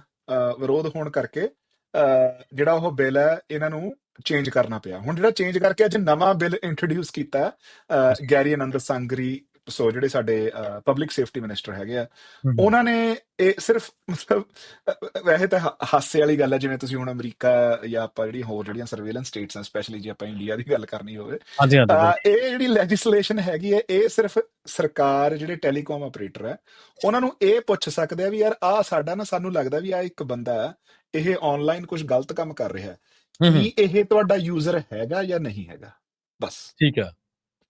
ਨਹੀਂ ਉਹਦੇ ਬਾਰੇ, ਉਹਦੀ ਨਿੱਜਤਾ ਬਾਰੇ ਜਾਂ ਉਹਦੇ ਬਾਰੇ ਹੋਰ ਕੋਈ ਜਾਣਕਾਰੀ ਕੁਛ ਨਹੀਂ ਲੈ ਸਕਦੇ ਉਹ। ਸੋ ਜਿਹੜਾ ਵੀ ਸਿੰਪਲੀ ਉਹ ਟੈਲੀਕਾਮ, ਇਸ ਬਿੱਲ ਦੇ ਹਿਸਾਬ ਨਾਲ ਉਹ ਟੈਲੀਕਾਮ ਪ੍ਰੋਵਾਈਡਰ ਨੂੰ ਇਹ ਪੁੱਛ ਸਕਦੇ ਆ ਵੀ ਯਾਰ ਸਾਨੂੰ ਇਸ ਬੰਦੇ ਤੇ ਸ਼ੱਕ ਹੈ, ਕੀ ਇਹ ਬੰਦਾ ਤੁਹਾਡੇ ਪਲੇਟਫਾਰਮ ਤੇ ਹੈਗਾ, ਕੀ ਇਹ ਤੁਹਾਡਾ ਨੈਟਵਰਕ ਵਰਤਦਾ ਜਾਂ ਨਹੀਂ ਵਰਤਦਾ। ਉਸ ਤੋਂ ਬਾਅਦ ਜਦੋਂ ਕੈਨੇਡੀਅਨ ਸਰਕਾਰ ਨੂੰ, ਜਿਹੜੀਆਂ ਕੈਨੇਡੀਅਨ ਸਿਕਿਉਰਿਟੀ ਫੋਰਸਿਸ ਹੈਗੀਆਂ, ਉਹਨਾਂ ਨੂੰ ਪੂਰਾ ਭਰੋਸਾ ਹੋ ਜਾਵੇ ਵੀ ਕੋਈ ਕ੍ਰਾਈਮ ਹੋਇਆ ਜਾਂ ਕ੍ਰਾਈਮ ਹੋਣ ਦੇ ਬਹੁਤ ਨੇੜੇ ਹੈ, ਫਿਰ ਉਹਨਾਂ ਨੂੰ ਸਟਿਲ ਕੋਰਟ ਦੇ ਵਿੱਚ ਜਾ ਕੇ ਜੱਜ ਤੋਂ ਵਾਰੰਟ ਲੈਣਾ ਪੈਣਾ, ਜਾਂ ਜੱਜ ਤੋਂ ਪਰਮਿਸ਼ਨ ਲੈਣੀ ਪੈਣੀ ਆ ਵੀ ਕੀ ਮੈਂ ਇਸ ਸਾਰੇ ਬਾਰੇ ਥੋੜੀ ਮੈਂ ਜ਼ਿਆਦਾ ਜਾਣਕਾਰੀ ਇਕੱਠੀ ਕਰ ਸਕਦਾ। ਠੀਕ ਹੈ। ਹੁਣ ਜੇ ਆਪਾਂ ਇੱਕ ਪਾਸੇ ਤੋਂ ਦੇਖਿਆ ਜਾਵੇ ਵੀ ਦੇਖੋ ਵੀ ਕੋਰਟ ਸਿਸਟਮ ਤੇ ਕਿੰਨਾ ਭਰੋਸਾ, ਜਾਂ ਕੋਰਟ ਤੇ ਟਰਸਟ ਵੀ, ਜਾਂ ਕਿਸੇ ਇੰਡੀਵਿਜੂਅਲ ਉਹ ਆਨਲਾਈਨ ਕੀ ਕਰ ਰਿਹਾ, ਉਹਦੀ ਜਾਣਕਾਰੀ ਇਕੱਠੀ ਕਰਨ ਲਈ ਵੀ ਆਏ ਨਹੀਂ ਹੈਗਾ ਵੀ ਇੱਕ ਬਲੈਂਕਟ ਹੀ ਹੈਗਾ ਵੀ ਯਾਰ ਤੁਸੀਂ ਸਾਰੇ ਬੰਦਿਆਂ ਤੇ ਆਪਣੇ ਤੇ ਸਰਵੇਲੈਂਸ ਕਰ ਲਓ, ਤੁਹਾਨੂੰ ਪਤਾ ਹੋਵੇ ਕਿਹੜਾ ਬੰਦਾ ਕੀ ਕਰ ਰਿਹਾ, ਉਹ ਕੀ ਬੋਲ ਰਿਹਾ, ਕੀ ਲਿਖ ਰਿਹਾ, ਕਿੱਥੇ ਰਹਿੰਦਾ, ਉਹਦੀ ਕੀ ਆਇਡੈਂਟੀਟੀ ਹੈ, ਉਹਦੇ ਕੀ ਧਰਮ ਹੈ, ਕੀ ਜਾਤ ਹੈ, ਸਾਰੀ ਜਾਣਕਾਰੀ ਵੀ ਸਰਕਾਰ ਕੋਲੇ, ਜਿੰਨੇ ਆਨਲਾਈਨ ਬੰਦੇ ਹੈਗੇ ਆ, ਹਨਾ। ਸਾਡੀ ਅਸੰਪਸ਼ਨ ਇਹ ਹੁੰਦੀ ਹੈ ਵੀ ਜਿਹੜੀਆਂ ਸਰਕਾਰਾਂ, ਉਹਨਾਂ ਕੋਲੇ ਸਾਰਾ ਕੁਝ ਹੋਵੇ, ਮੇਬੀ ਹੋਵੇ ਵੀ, ਪਰ ਐਟਲੀਸਟ ਉਹਨਾਂ ਨੂੰ ਪਬਲਿਕਲੀ ਦਿਖਾਉਣ ਲਈ ਇਹ ਚੀਜ਼ ਕਰਨੀ ਪੈਂਦੀ ਹੈ ਵੀ ਯਾਰ ਜੇ ਤੁਸੀਂ ਕੋਰਟ ਦੇ ਵਿੱਚ ਲੈ ਕੇ ਜਾਣਾ ਕਿਸੇ ਬੰਦੇ ਨੂੰ, ਕਹਿਣਾ ਵੀ ਯਾਰ ਅਸੀਂ ਆਨਲਾਈਨ ਸਰਵੇਲੈਂਸ ਦੇ ਆਧਾਰ ਤੇ ਇਸ ਬੰਦੇ ਨੂੰ ਅਰੈਸਟ ਕੀਤਾ, ਤਾਂ ਉਹ ਪ੍ਰੋਸੈਸ ਉਹਨਾਂ ਨੂੰ ਫੋਲੋ ਕਰਨਾ ਪੈਣਾ। ਉਹ ਪ੍ਰੋਸੈਸ ਮਤਲਬ ਹਜੇ ਉਹ ਇਹ ਵੀ ਨਹੀਂ ਪਤਾ ਕਰ ਸਕਦੇ ਵੀ ਓਕੇ ਅਸੀਂ ਇੱਥੇ ਸਰਵੇਲੈਂਸ ਕੀਤੀ ਹੈ, ਕੀ ਇਹ ਤੁਹਾਡਾ ਬੰਦਾ ਹੈਗਾ ਜਾਂ ਨਹੀਂ ਹੈਗਾ। ਹੁਣ ਇਹ ਬਿੱਲ ਐਟਲੀਸਟ ਉਹ ਅਲਾਉ ਕਰੂਗਾ, ਫਿਰ ਉਹ ਜੱਜ ਕੋਲ ਜਾਣਗੇ, ਜੱਜ ਨੂੰ ਉਹ ਕਹਿਣਗੇ ਵੀ ਓਕੇ ਵੀ ਇਹਦੇ ਬਾਰੇ ਸਾਨੂੰ ਜ਼ਿਆਦਾ ਡਿਟੇਲਸ ਚਾਹੀਦੀਆਂ, ਵੀ ਇਹਦਾ ਨਾਮ ਕੌਣ ਹੈ, ਇਹ ਕਿੱਥੇ ਰਹਿੰਦਾ, ਵੀ ਇਹ ਬੰਦਾ ਐਕਚੁਅਲ ਚ ਕੌਣ ਹੈ। ਫਿਰ ਜੇ ਉਹਨਾਂ ਨੂੰ ਜੱਜ ਪਰਮਿਸ਼ਨ ਦਊਗਾ ਤਾਂ ਉਹ ਉਸ ਕੰਪਨੀ ਤੋਂ ਸਬਸਕ੍ਰਾਈਬਰ ਦੀਆਂ ਡਿਟੇਲਸ ਰਿਕੁਐਸਟ ਕਰ ਸਕਦੇ ਆ, ਉਹਦਾ ਉਹ ਪਲੇਟਫਾਰਮ ਕਰਨਾ ਚਾਹੁੰਦੇ ਆ। ਇਹਦੇ ਚ ਮਤਲਬ ਇਹ ਤਾਂ ਇੱਕ ਮਸਲਾ ਹੈਗਾ ਜਿਹੜਾ ਆਪਾਂ ਨੂੰ ਆਪਣੀ ਪ੍ਰਾਈਵੇਸੀ ਲਈ ਠੀਕ ਲੱਗਦਾ। ਆਪਣੇ ਪ੍ਰਵੀਨ ਸ਼ਰਮਾ ਜੀ ਵੀ ਮਤਲਬ ਇਹਦੇ ਦੋਨੇ ਪੱਖ ਹੈ ਨਾ, ਵੀ ਇੱਕ ਕਿਉਂਕਿ ਸਾਡਾ ਮਤਲਬ ਹੁਣ ਇੱਕ ਚਾਈਨਾ ਹੈ, ਆਪਾਂ ਇੱਕ ਕਹਿੰਦੇ ਵੀ ਇੱਕ ਸਰਵੇਲੈਂਸ ਸਟੇਟ ਹੈ, ਇੰਡੀਆ ਇੱਕ ਸਰਵੇਲੈਂਸ ਸਟੇਟ ਹੈ, ਉਹਨਾਂ ਨੂੰ ਐਗਜ਼ੈਕਟਲੀ ਪਤਾ ਕਿਹੜਾ ਬੰਦਾ ਫੇਸਬੁੱਕ ਤੇ ਕੀ ਕਰ ਰਿਹਾ ਹੈ, ਇੰਸਟਾਗ੍ਰਾਮ ਤੇ ਕੀ ਕਰ ਰਿਹਾ। ਉਹ ਆਮ ਇਹਨਾਂ ਕੰਪਨੀਆਂ ਨੂੰ ਹਦਾਇਤਾਂ ਦੇ ਕੇ ਲੋਕਾਂ ਦੇ ਖਾਤੇ ਬੰਦ ਕਰਾਉਂਦੇ ਆ। ਅਮਰੀਕਾ ਬਾਰੇ ਤੁਸੀਂ ਜਿਹੜੀ ਉਹ ਆਪਣੇ ਐਡਵਰਡ ਸਨੋਡਨ ਹੈ, ਉਹਨਾਂ ਨੇ ਪੂਰੀ ਉਹ ਕੀਤੀ ਹੋਈ ਆ ਵੀ ਜਿਹੜੀ NSA ਹੈਗੀ ਆ, ਉਹ ਸਾਰੇ ਆਪਣੇ ਨਾਗਰਿਕਾਂ ਦੇ ਉੱਤੇ ਸਰਵੇਲੈਂਸ ਕਰ ਰਹੀ ਹੈ। ਮੋਸਟ ਲਾਈਕਲੀ ਕੈਨੇਡਾ ਵੀ ਉਹ ਚੀਜ਼ ਕਰ ਰਹੀ ਹੋਊਗੀ, ਹਨਾ। ਇਹ ਤਾਂ ਇੱਕ ਚੀਜ਼ ਉਹ ਹੈਗੀ ਵੀ ਜਿਹੜੀ ਨਿਗਾਹ ਰੱਖਣ ਲਈ ਹੈਗੀ ਹੈ, ਪਰ ਇੱਕ ਚੀਜ਼ ਹੈਗੀ ਵੀ ਉਹਨੂੰ ਕੋਰਟ ਦੇ ਵਿੱਚ ਦੋਸ਼ੀ ਠਹਿਰਾਉਣਾ ਜਾਂ ਕੁਛ ਕਰਾਉਣਾ, ਤੇ ਉਹਦੇ ਵਿੱਚ ਇੱਕ ਫਿਰ ਜਿਹੜਾ ਦੂਜਾ ਐਕਟਿਵਿਸਟ ਵਾਲਾ ਪੱਖ ਹੁੰਦਾ ਵੀ ਯਾਰ ਇਹ ਸਾਡੀ ਬੋਲਣ ਦੀ ਆਜ਼ਾਦੀ ਤੇ ਰੋਕ ਆ, ਅਸੀਂ ਖੁੱਲ੍ਹ ਕੇ ਗੱਲ ਨਹੀਂ ਕਰ ਸਕਦੇ, ਜੇ ਅਸੀਂ ਖੁੱਲ੍ਹ ਕੇ ਗੱਲ ਕਰਾਂਗੇ ਤਾਂ ਸਾਡੇ ਤੇ ਕੇਸ ਚੱਲ ਸਕਦਾ, ਸਾਨੂੰ ਫੜਿਆ ਜਾ ਸਕਦਾ। ਇਹਦਾ ਇੱਕ ਜਿਹੜਾ ਹੋਰ ਅਣਲੁਕਿਆ ਪੱਖ ਹੈ ਜਿਹੜਾ ਕਿਤੇ ਵੀ ਨਹੀਂ ਆਉਂਦਾ, ਜਿਹੜਾ ਬੱਚਿਆਂ ਦੀ ਐਕਸਪਲੋਇਟੇਸ਼ਨ ਵਾਲਾ। ਠੀਕ ਹੈ। ਕਿਉਂਕਿ ਜਿਹੜੇ ਚਾਈਲਡ ਪ੍ਰੈਡੇਟਰ ਹੈਗੇ ਆ, ਉਹ ਵੀ ਆਨਲਾਈਨ ਬਹੁਤ ਬੈਠੇ ਆ, ਹਨਾ। ਤੇ ਮਤਲਬ ਵੀ ਕੁਦਰਤੀ ਮੈਂ ਕਿਸੇ ਬੰਦੇ ਨੂੰ ਮਿਲਿਆ 2 ਹਫ਼ਤੇ ਪਹਿਲਾਂ, ਉਹ ਬੰਦਾ ਇੱਕ ਇਦਾਂ ਦੀ ਆਰਗੇਨਾਈਜੇਸ਼ਨ ਲਈ ਕੰਮ ਕਰਦਾ ਜਿਹੜੇ ਜਿਹੜੇ ਬੱਚਿਆਂ ਦੀ ਜਿਹੜੀ ਜਿਹੜੀ ਆਪਾਂ ਚਾਈਲਡ ਪੋਰਨੋਗ੍ਰਾਫੀ ਕਹਿੰਦੇ ਆ, ਉਹ ਜਿਹੜੀ ਆਨਲਾਈਨ ਪੈਂਦੀ ਆ, ਉਹ ਜਿਹੜੀ ਕੰਪਨੀ ਆ ਉਹਦੇ ਅਗੇਂਸਟ ਕੰਮ ਕਰਦੀ ਆ। ਉਹ ਜਿਹੜੇ ਪੋਰਨੋਗ੍ਰਾਫਰ ਹੈਗੇ ਉਹਨਾਂ ਨੂੰ ਲੱਭਦੀ ਆ, ਠੀਕ ਹੈ, ਸਰਕਾਰ ਨੂੰ ਉਹਨਾਂ ਠੀਕ ਹੈ। ਦੀ ਹੂੰ, ਹੂੰ, ਦੱਸਦੀ ਆ। ਜੇ ਹਾਂਜੀ। ਕੋਈ ਉਦਾਂ ਦਾ ਕੰਟੈਂਟ ਪੈ ਗਿਆ ਉਹਨੂੰ ਰਿਮੂਵ ਕਰਵਾਉਂਦੀ ਆ। ਕੈਨੇਡੀਅਨ ਕੰਪਨੀ ਆ ਉਹ, ਹਨਾ। ਹੂੰ, ਹੁਣ ਉਹ ਕੰਪਨੀ ਵੀ ਇਸ ਚੀਜ਼ ਲਈ ਐਡਵੋਕੇਟ ਕਰ ਰਹੀ ਹੈ ਵੀ ਤੁਸੀਂ ਯਾਰ, ਜੇ ਤੁਹਾਨੂੰ ਤੁਹਾਨੂੰ ਪਤਾ ਲੱਗ ਗਿਆ ਵੀ ਕੋਈ ਬੰਦਾ ਇਦਾਂ ਗਲਤ ਕੰਮ ਆਨਲਾਈਨ ਕਰ ਰਿਹਾ, ਤੇ ਵੀ ਤੁਹਾਡੇ ਪੁਲਿਸ ਕੋਲ, ਸਰਕਾਰ ਕੋਲ ਕੋਈ ਵੀ ਇਦਾਂ ਦੀਆਂ ਪਾਵਰਾਂ ਨਹੀਂ ਹੈਗੀਆਂ ਵੀ ਉਸ ਬੰਦੇ ਨੂੰ ਫੜ ਸਕਣ ਜਾਂ ਉਹਨੂੰ ਰੋਕ ਸਕਣ, ਜਾਂ ਈਵਨ ਜਿਹੜੀਆਂ ਇਦਾਂ ਦੀਆਂ ਆਰਗੇਨਾਈਜੇਸ਼ਨਸ ਹੈਗੀਆਂ, ਨਾਨ ਪ੍ਰੋਫਿਟ ਆਰਗੇਨਾਈਜੇਸ਼ਨ ਹੈ, ਵੀ ਅਸੀਂ ਕੰਟੈਂਟ ਰਿਮੂਵ ਕਰਵਾ ਸਕੀਏ, ਉਹਨਾਂ ਕੋਲ ਵੀ ਕੋਈ ਪਾਵਰ ਨਹੀਂ ਹੈਗੀ ਵੀ ਉਹ ਫੇਸਬੁੱਕ, ਇੰਸਟਾਗ੍ਰਾਮ ਨੂੰ ਜਾਂ ਹੋਰ ਆਰਗੇਨਾਈਜੇਸ਼ਨਸ ਨੂੰ ਹੂੰ, ਹੂੰ, ਫੋਰਸਫੁਲੀ ਇਹ ਕਹਿ ਸਕਣ ਵੀ ਤੁਸੀਂ ਇਹ ਚੀਜ਼ ਇੱਥੋਂ ਰਿਮੂਵ ਕਰੋ। ਜੀ, ਜੀ, ਜੀ, ਸਹੀ ਹੈ। ਤੇ ਉਹ ਤੇ ਪੋਲੀਟੀਸ਼ੀਅਨ ਕੀ ਕਰਦੇ ਆ, ਜਦੋਂ ਕੋਈ ਉਹ ਕੰਪਨੀ ਵੀ ਇਦਾਂ ਦਾ ਬਿੱਲ ਲੈ ਕੇ ਜਾਂਦੀ ਹੈ, ਉਹਨੂੰ ਵੀ ਉਹ ਫਿਰ ਜਿਹੜਾ ਪ੍ਰਾਈਵੇਸੀ ਦਾ ਮਸਲਾ ਬਣਾ ਕੇ, ਕਿਉਂਕਿ ਲਾਈਨ ਬੜੀ ਥਿਨ ਹੈ ਨਾ, ਵੀ ਹੂੰ, ਇਹਨੂੰ ਦੂਜੇ ਪਾਸੇ ਨੂੰ ਵੀ ਮਿਸਯੂਜ਼ ਹੋ ਜਾਣਾ। ਤੇ ਕਿਤੇ ਗੱਲ ਜਾਇਜ਼ ਹੁੰਦੀ ਹੈ, ਕਿਤੇ ਨਜਾਇਜ਼ ਹੁੰਦੀ ਹੈ। ਸਹੀ ਜਿਹੜਾ ਹੈਗਾ ਡਿਸਕਸ਼ਨ ਦੇ ਵਿੱਚੋਂ ਆਉਣਾ। ਪਰ ਅਨਫੋਰਚੂਨੇਟ ਗੱਲ ਇਹ ਹੈ ਵੀ ਜਿਨ੍ਹਾਂ ਲੋਕਾਂ ਨੇ ਇਸ ਚੀਜ਼ ਤੇ ਫੈਸਲੇ ਲੈਣੇ ਹੁੰਦੇ, ਰਿੜਕਣਾ ਹੁੰਦਾ, ਡਿਸਕਸ਼ਨ ਕਰਨਾ ਹੁੰਦਾ, ਉਹਨਾਂ ਹੂੰ, ਨੂੰ ਆਪ ਹੀ ਨਹੀਂ ਵਿਚਾਰਿਆਂ ਨੂੰ ਪਤਾ ਹੁੰਦਾ। ਈਵਨ ਮਤਲਬ ਸਾਨੂੰ ਵੀ ਹੁਣ ਜੇ ਅਸੀਂ ਕਿਸੇ ਚੀਜ਼ ਤੇ ਰਿਸਰਚ ਕਰਦੇ ਹਾਂ ਤਾਂ ਸਾਨੂੰ ਪਤਾ ਲੱਗਦਾ, ਅਦਰਵਾਈਜ਼ ਤਾਂ ਬੰਦੇ ਨੂੰ ਆਪਣੀ ਰੋਟੀ ਪਾਣੀ ਦਾ ਹੀ ਨਹੀਂ ਮਸਲਾ ਮੁੱਕਦਾ। ਹੂੰ। ਨਹੀਂ, ਦੂਜੀ ਗੱਲ ਇਹ ਵੀ ਹੈ ਵੀ ਚਲੋ ਕ੍ਰਾਈਮ ਦੇ ਹਵਾਲੇ ਦੇ ਨਾਲ ਤਾਂ ਆਪਾਂ ਇਹ ਗੁਰਜਸਪਾਲ ਸਿੰਘ ਜੀ ਕਹਿ ਸਕਦੇ ਹਾਂ ਵੀ ਕ੍ਰਾਈਮ ਦੇ ਹਿਸਾਬ ਨਾਲ ਤਾਂ ਚਲੋ ਇਹ ਚੀਜ਼ਾਂ ਜਾਇਜ਼ ਨੇ। ਪਰ ਹਾਂਜੀ ਕ੍ਰਾਈਮ ਤੇ ਕਾਬੂ ਪਾਉਣ ਦੇ ਲਈ ਇਕੱਲੀ ਸਰਵੇਲੈਂਸ ਨਾਲ ਨਹੀਂ ਗੱਡੀ ਚੱਲਣੀ, ਤੁਹਾਨੂੰ ਕਾਨੂੰਨ ਵੀ ਸਖਤ ਲੈ ਕੇ ਆਉਣੇ ਪੈਣਗੇ ਤਾਂ ਜੋ ਕਾਨੂੰਨ ਦੀ ਸਖਤੀ ਤੋਂ ਡਰਦਾ ਕੋਈ ਬੰਦਾ ਉਸ ਪਾਸੇ ਜਾਵੇ ਹੀ ਨਾ। ਬਲਕਿ ਮੇਰੇ ਖਿਆਲ ਦੇ ਨਾਲ ਉਹ ਤਾਂ ਜਿਹੜੀ ਤੁਸੀਂ ਆਰਗੇਨਾਈਜੇਸ਼ਨ ਦਾ ਨਾਮ ਲਿਆ, ਉਹ ਤਾਂ ਚਲੋ ਬਹੁਤ ਚੰਗੀ ਗੱਲ ਹੈ ਕਿ ਇਸ ਤਰ੍ਹਾਂ ਦੇ ਕੰਟੈਂਟ ਦੇ ਵਿਰੁੱਧ ਜੱਦੋ-ਜਹਿਦ ਕਰ ਰਹੀਆਂ ਨੇ। ਚਲੋ ਜੇ ਉਹ ਸਰਕਾਰਾਂ ਤੋਂ ਪੇਡ ਵੀ ਨੇ ਤਾਂ ਵੀ ਕਰ ਰਹੀਆਂ ਨੇ, ਤਾਂ ਵੀ ਬਹੁਤ ਵੱਡੀ ਗੱਲ ਆ, ਕਿਉਂਕਿ ਜੇ ਕੋਈ ਕਾਊਂਟਰ ਹੀ ਨਾ ਹੋਊਗਾ ਫਿਰ ਤਾਂ ਸਗੋਂ ਉਹਨੂੰ ਹੱਲ ਹਾਂਜੀ ਹਾਂਜੀ ਇਸ ਤਰ੍ਹਾਂ ਦੇ ਕੰਟੈਂਟ ਨੂੰ। ਜੀ ਜੀ। ਜੀ, ਜੀ। ਸੋ ਇਹ Canadian centre for child protection ਹੈ ਜੀ, ਜਿਹੜੀ ਉਹ ਆਰਗੇਨਾਈਜੇਸ਼ਨ ਦਾ ਨਾਮ ਹੈਗਾ। ਉਹਨਾਂ ਦੀ ਮਤਲਬ ਥੋੜੇ ਜਿਹੇ ਫੰਡਸ ਨਾਲ ਉਹ ਸਰਕਾਰ ਨੂੰ ਲੌਬੀ ਕਰਦੇ ਆ ਵੀ ਯਾਰ ਤੁਸੀਂ ਸਾਨੂੰ ਐਟਲੀਸਟ ਉਹਨਾਂ ਦਾ ਜਿਹੜਾ ਸੌਫਟਵੇਅਰ ਹੈਗਾ ਉਹ ਹਮੇਸ਼ਾ, ਤੇ ਮਤਲਬ ਕੱਲਾ ਇਹ ਨਹੀਂ ਹੈਗਾ ਕੈਨੇਡੀਅਨ ਕੰਪਨੀ ਹੈ, ਪਰ ਅਮਰੀਕਾ ਜਿਹੜੇ ਦੁਨੀਆ ਦੇ ਸਾਰੇ ਡਿਵੈਲਪਡ ਮੁਲਕ ਹੈ, ਉਹ ਉਹਨਾਂ ਦਾ ਸੌਫਟਵੇਅਰ ਵਰਤਦੇ ਆ। ਜਿਹੜੇ ਉਹ ਮਤਲਬ ਜਿੱਦਾਂ ਗੂਗਲ ਨਹੀਂ ਇੰਟਰਨੈਟ ਨੂੰ ਕ੍ਰੋਲ ਕਰ ਕਰਕੇ ਲੋਕਾਂ ਦੀਆਂ ਵੈਬਸਾਈਟਾਂ ਉੱਤੇ ਲੈ ਕੇ ਆਉਂਦਾ, ਹੂੰ, ਜਿਹੜਾ ਉਹਨਾਂ ਦਾ ਸੌਫਟਵੇਅਰ ਹੈਗਾ ਉਹ ਸਿਰਫ ਇੰਟਰਨੈਟ ਨੂੰ ਕ੍ਰੋਲ ਕਰਕੇ ਇਹੀ ਦੇਖਦਾ ਵੀ ਕਿਤੇ ਬੱਚਿਆਂ ਦੀਆਂ ਫੋਟੋਆਂ ਤਾਂ ਨਹੀਂ ਪੈ ਰਹੀਆਂ ਹੂੰ, ਮਾਪਿਆਂ ਤੋਂ ਬਿਨਾਂ। ਤੇ ਜੇ ਉਹਨਾਂ ਨੂੰ ਕੋਈ ਮੰਨ ਲਓ ਈਵਨ ਜੇ ਕੋਈ ਅਮਰੀਕਨ ਬੱਚਾ, ਉਹਦੀ ਫੋਟੋ ਵੀ ਜੇ ਆਨਲਾਈਨ ਪੈ ਗਈ, ਜਿਹੜੀ ਹੂੰ, ਕਿ ਆਮ ਮੈਨੂੰ ਲੱਗਦਾ ਵੀ ਜਿਹੜੀਆਂ ਪਬਲਿਕ ਸਕੂਲਾਂ ਦੇ ਵਿੱਚ ਜਾਂ ਆਪਣੇ ਸਕੂਲਾਂ ਦੇ ਵਿੱਚ 13 14 14 ਸਾਲ, ਕਈ ਵਾਰੀ ਬੱਚੇ ਇੱਕ ਦੂਜੇ ਦੀ ਫੋਟੋ ਖਿੱਚ ਕੇ ਪਾ ਦਿੰਦੇ ਆ, ਹਨਾ। ਹੂੰ, ਵੀ ਜੇ ਉਹ ਪੈ ਗਈ ਆ ਤਾਂ ਤੁਸੀਂ ਦੇਖੋ ਵੀ ਕਿੰਨੇ ਇਦਾਂ ਦੀਆਂ ਗਲਤੀਆਂ ਨਾਲ ਕਿੰਨੇ ਸੁਸਾਈਡ ਹੁੰਦੇ ਆ ਜਾਂ ਕਿੰਨੀ ਜਿਹੜੀ ਨਮੋਸ਼ੀ ਕਰਨੀ ਪੈਂਦੀ ਆ। ਸੋ ਉਹ ਮਤਲਬ ਮੈਂ ਆਪਣੇ ਸਰੋਤਿਆਂ ਨੂੰ, ਆਪਣੇ ਦਰਸ਼ਕਾਂ ਨੂੰ ਇਸ ਹਵਾਲੇ ਨਾਲ ਦੱਸਣਾ ਚਾਹੁੰਦਾ ਵੀ ਇਦਾਂ ਦੀਆਂ ਆਰਗੇਨਾਈਜ਼ੇਸ਼ਨ, ਜੇ ਆਪਾਂ ਥੋੜਾ ਟੈਂਜੈਂਟ ਤੇ ਜਾ ਰਹੇ ਹਾਂ, ਪਰ ਹੂੰ, ਮੈਨੂੰ ਲੱਗਦਾ ਵੀ ਕਿਉਂਕਿ ਇਹ ਮਸਲਾ ਹੁਣ ਆ ਗਿਆ ਤਾਂ ਇੰਪੋਰਟੈਂਟ ਮਸਲਾ ਹੈਗਾ ਵੀ ਹੂੰ, ਆਰਗੇਨਾਈਜੇਸ਼ਨਸ ਐਗਜ਼ਿਸਟ ਕਰਦੀਆਂ ਨੇ ਜਿਨ੍ਹਾਂ ਨੂੰ ਤੁਸੀਂ ਰੀਚ ਕਰ ਸਕਦੇ ਹੋ, ਜਿਹੜੀ ਉਹ ਫੋਟੋ ਰਿਮੂਵ ਕਰਾਉਣ ਦੇ ਵਿੱਚ ਤੁਹਾਡੀ ਮਦਦ ਕਰਦੀਆਂ ਨੇ। ਪਰ ਹੂੰ, ਉਹਦੇ ਵਿੱਚ ਅੱਗੇ ਜਿਹੜਾ ਬੜਾ ਅਨਫੋਰਚੂਨੇਟ ਗੱਲ ਹੈਗੀ ਆ ਵੀ ਉਹਨਾਂ ਨੇ ਮਤਲਬ ਮੈਂ ਉਹਨਾਂ ਨਾਲ ਗੱਲ ਕਰ ਰਿਹਾ ਸੀ, ਉਹ ਕਹਿੰਦੇ ਵੀ ਫੇਸਬੁੱਕ ਵਰਗੀਆਂ ਆਰਗੇਨਾਈਜੇਸ਼ਨਾਂ ਨੂੰ ਕਈ ਵਾਰੀ ਸਾਨੂੰ 10-10 ਈਮੇਲਾਂ ਪਾਉਣੀਆਂ ਪੈਂਦੀਆਂ ਨੇ, ਲਾਇਰ ਦੇ ਲੈਟਰ ਕਢਾਉਣੇ ਪੈਂਦੇ ਆ ਵੀ ਅੱਛਾ। ਜਿਹੜੀ ਚੀਜ਼ ਫੇਸਬੁੱਕ ਲਈ ਬੜੀ ਸਿੰਪਲ ਹੋਣੀ ਚਾਹੀਦੀ ਹੈ ਵੀ ਅਸੀਂ ਦੱਸਤਾ ਵੀ ਆ ਤੁਹਾਡੇ ਪਲੇਟਫਾਰਮ ਤੇ ਆ ਫੋਟੋ ਪਈ ਹੋਈ ਹੈ, ਇਹ ਇੱਕ ਯੰਗ ਬੱਚੇ ਦੀ ਹੈ, ਇਹ ਨਹੀਂ ਹੋਣੀ ਚਾਹੀਦੀ, ਤੁਸੀਂ ਰਿਮੂਵ ਕਰ ਦਿਓ।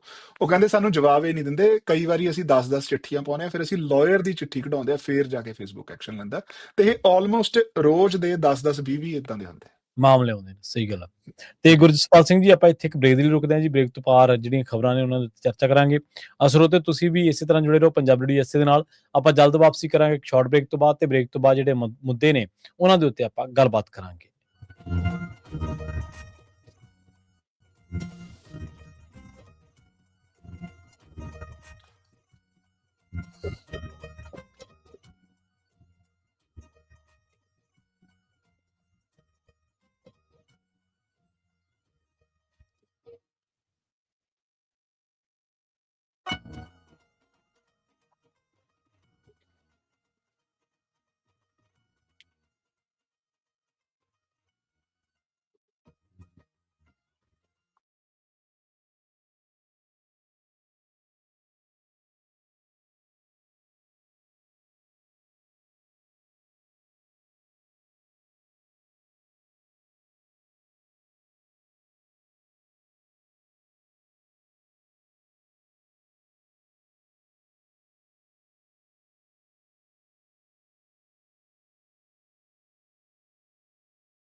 ਹਾਂਜੀ, ਗੁਰਜਸਪਾਲ ਸਿੰਘ ਜੀ, ਬ੍ਰੇਕ ਤੋਂ ਬਾਅਦ ਸਵਾਗਤ ਹੈ ਜੀ। ਸਤਿ ਸ਼੍ਰੀ ਅਕਾਲ ਜੀ।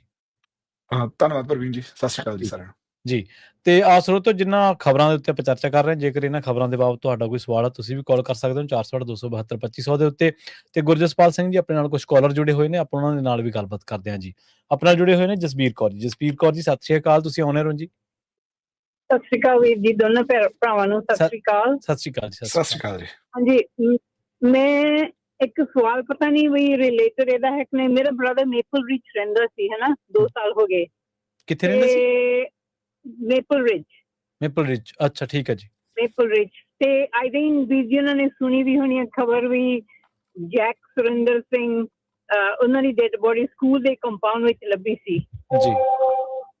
ਤੇ ਕੇਸ ਚੱਲਦੀ ਰਹੀ, 2 ਜਣੇ ਅਰੈਸਟ ਹੋਏ ਉਦੋਂ, ਤੇ ਫਿਰ ਉਹਨਾਂ ਨੂੰ ਬੇਲ ਤੇ ਛੱਡਤਾ।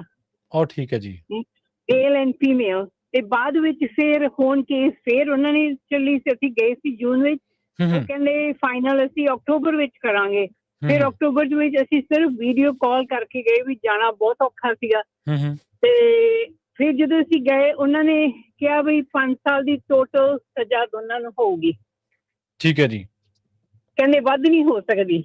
ਅਸੀਂ ਉਹ ਕੇਸ ਓਪਨ ਕਰ ਸਕਦੇ, ਬਿਕੋਜ਼ ਇੰਨਾ ਉਹਨਾਂ ਨੇ ਕੀਤਾ।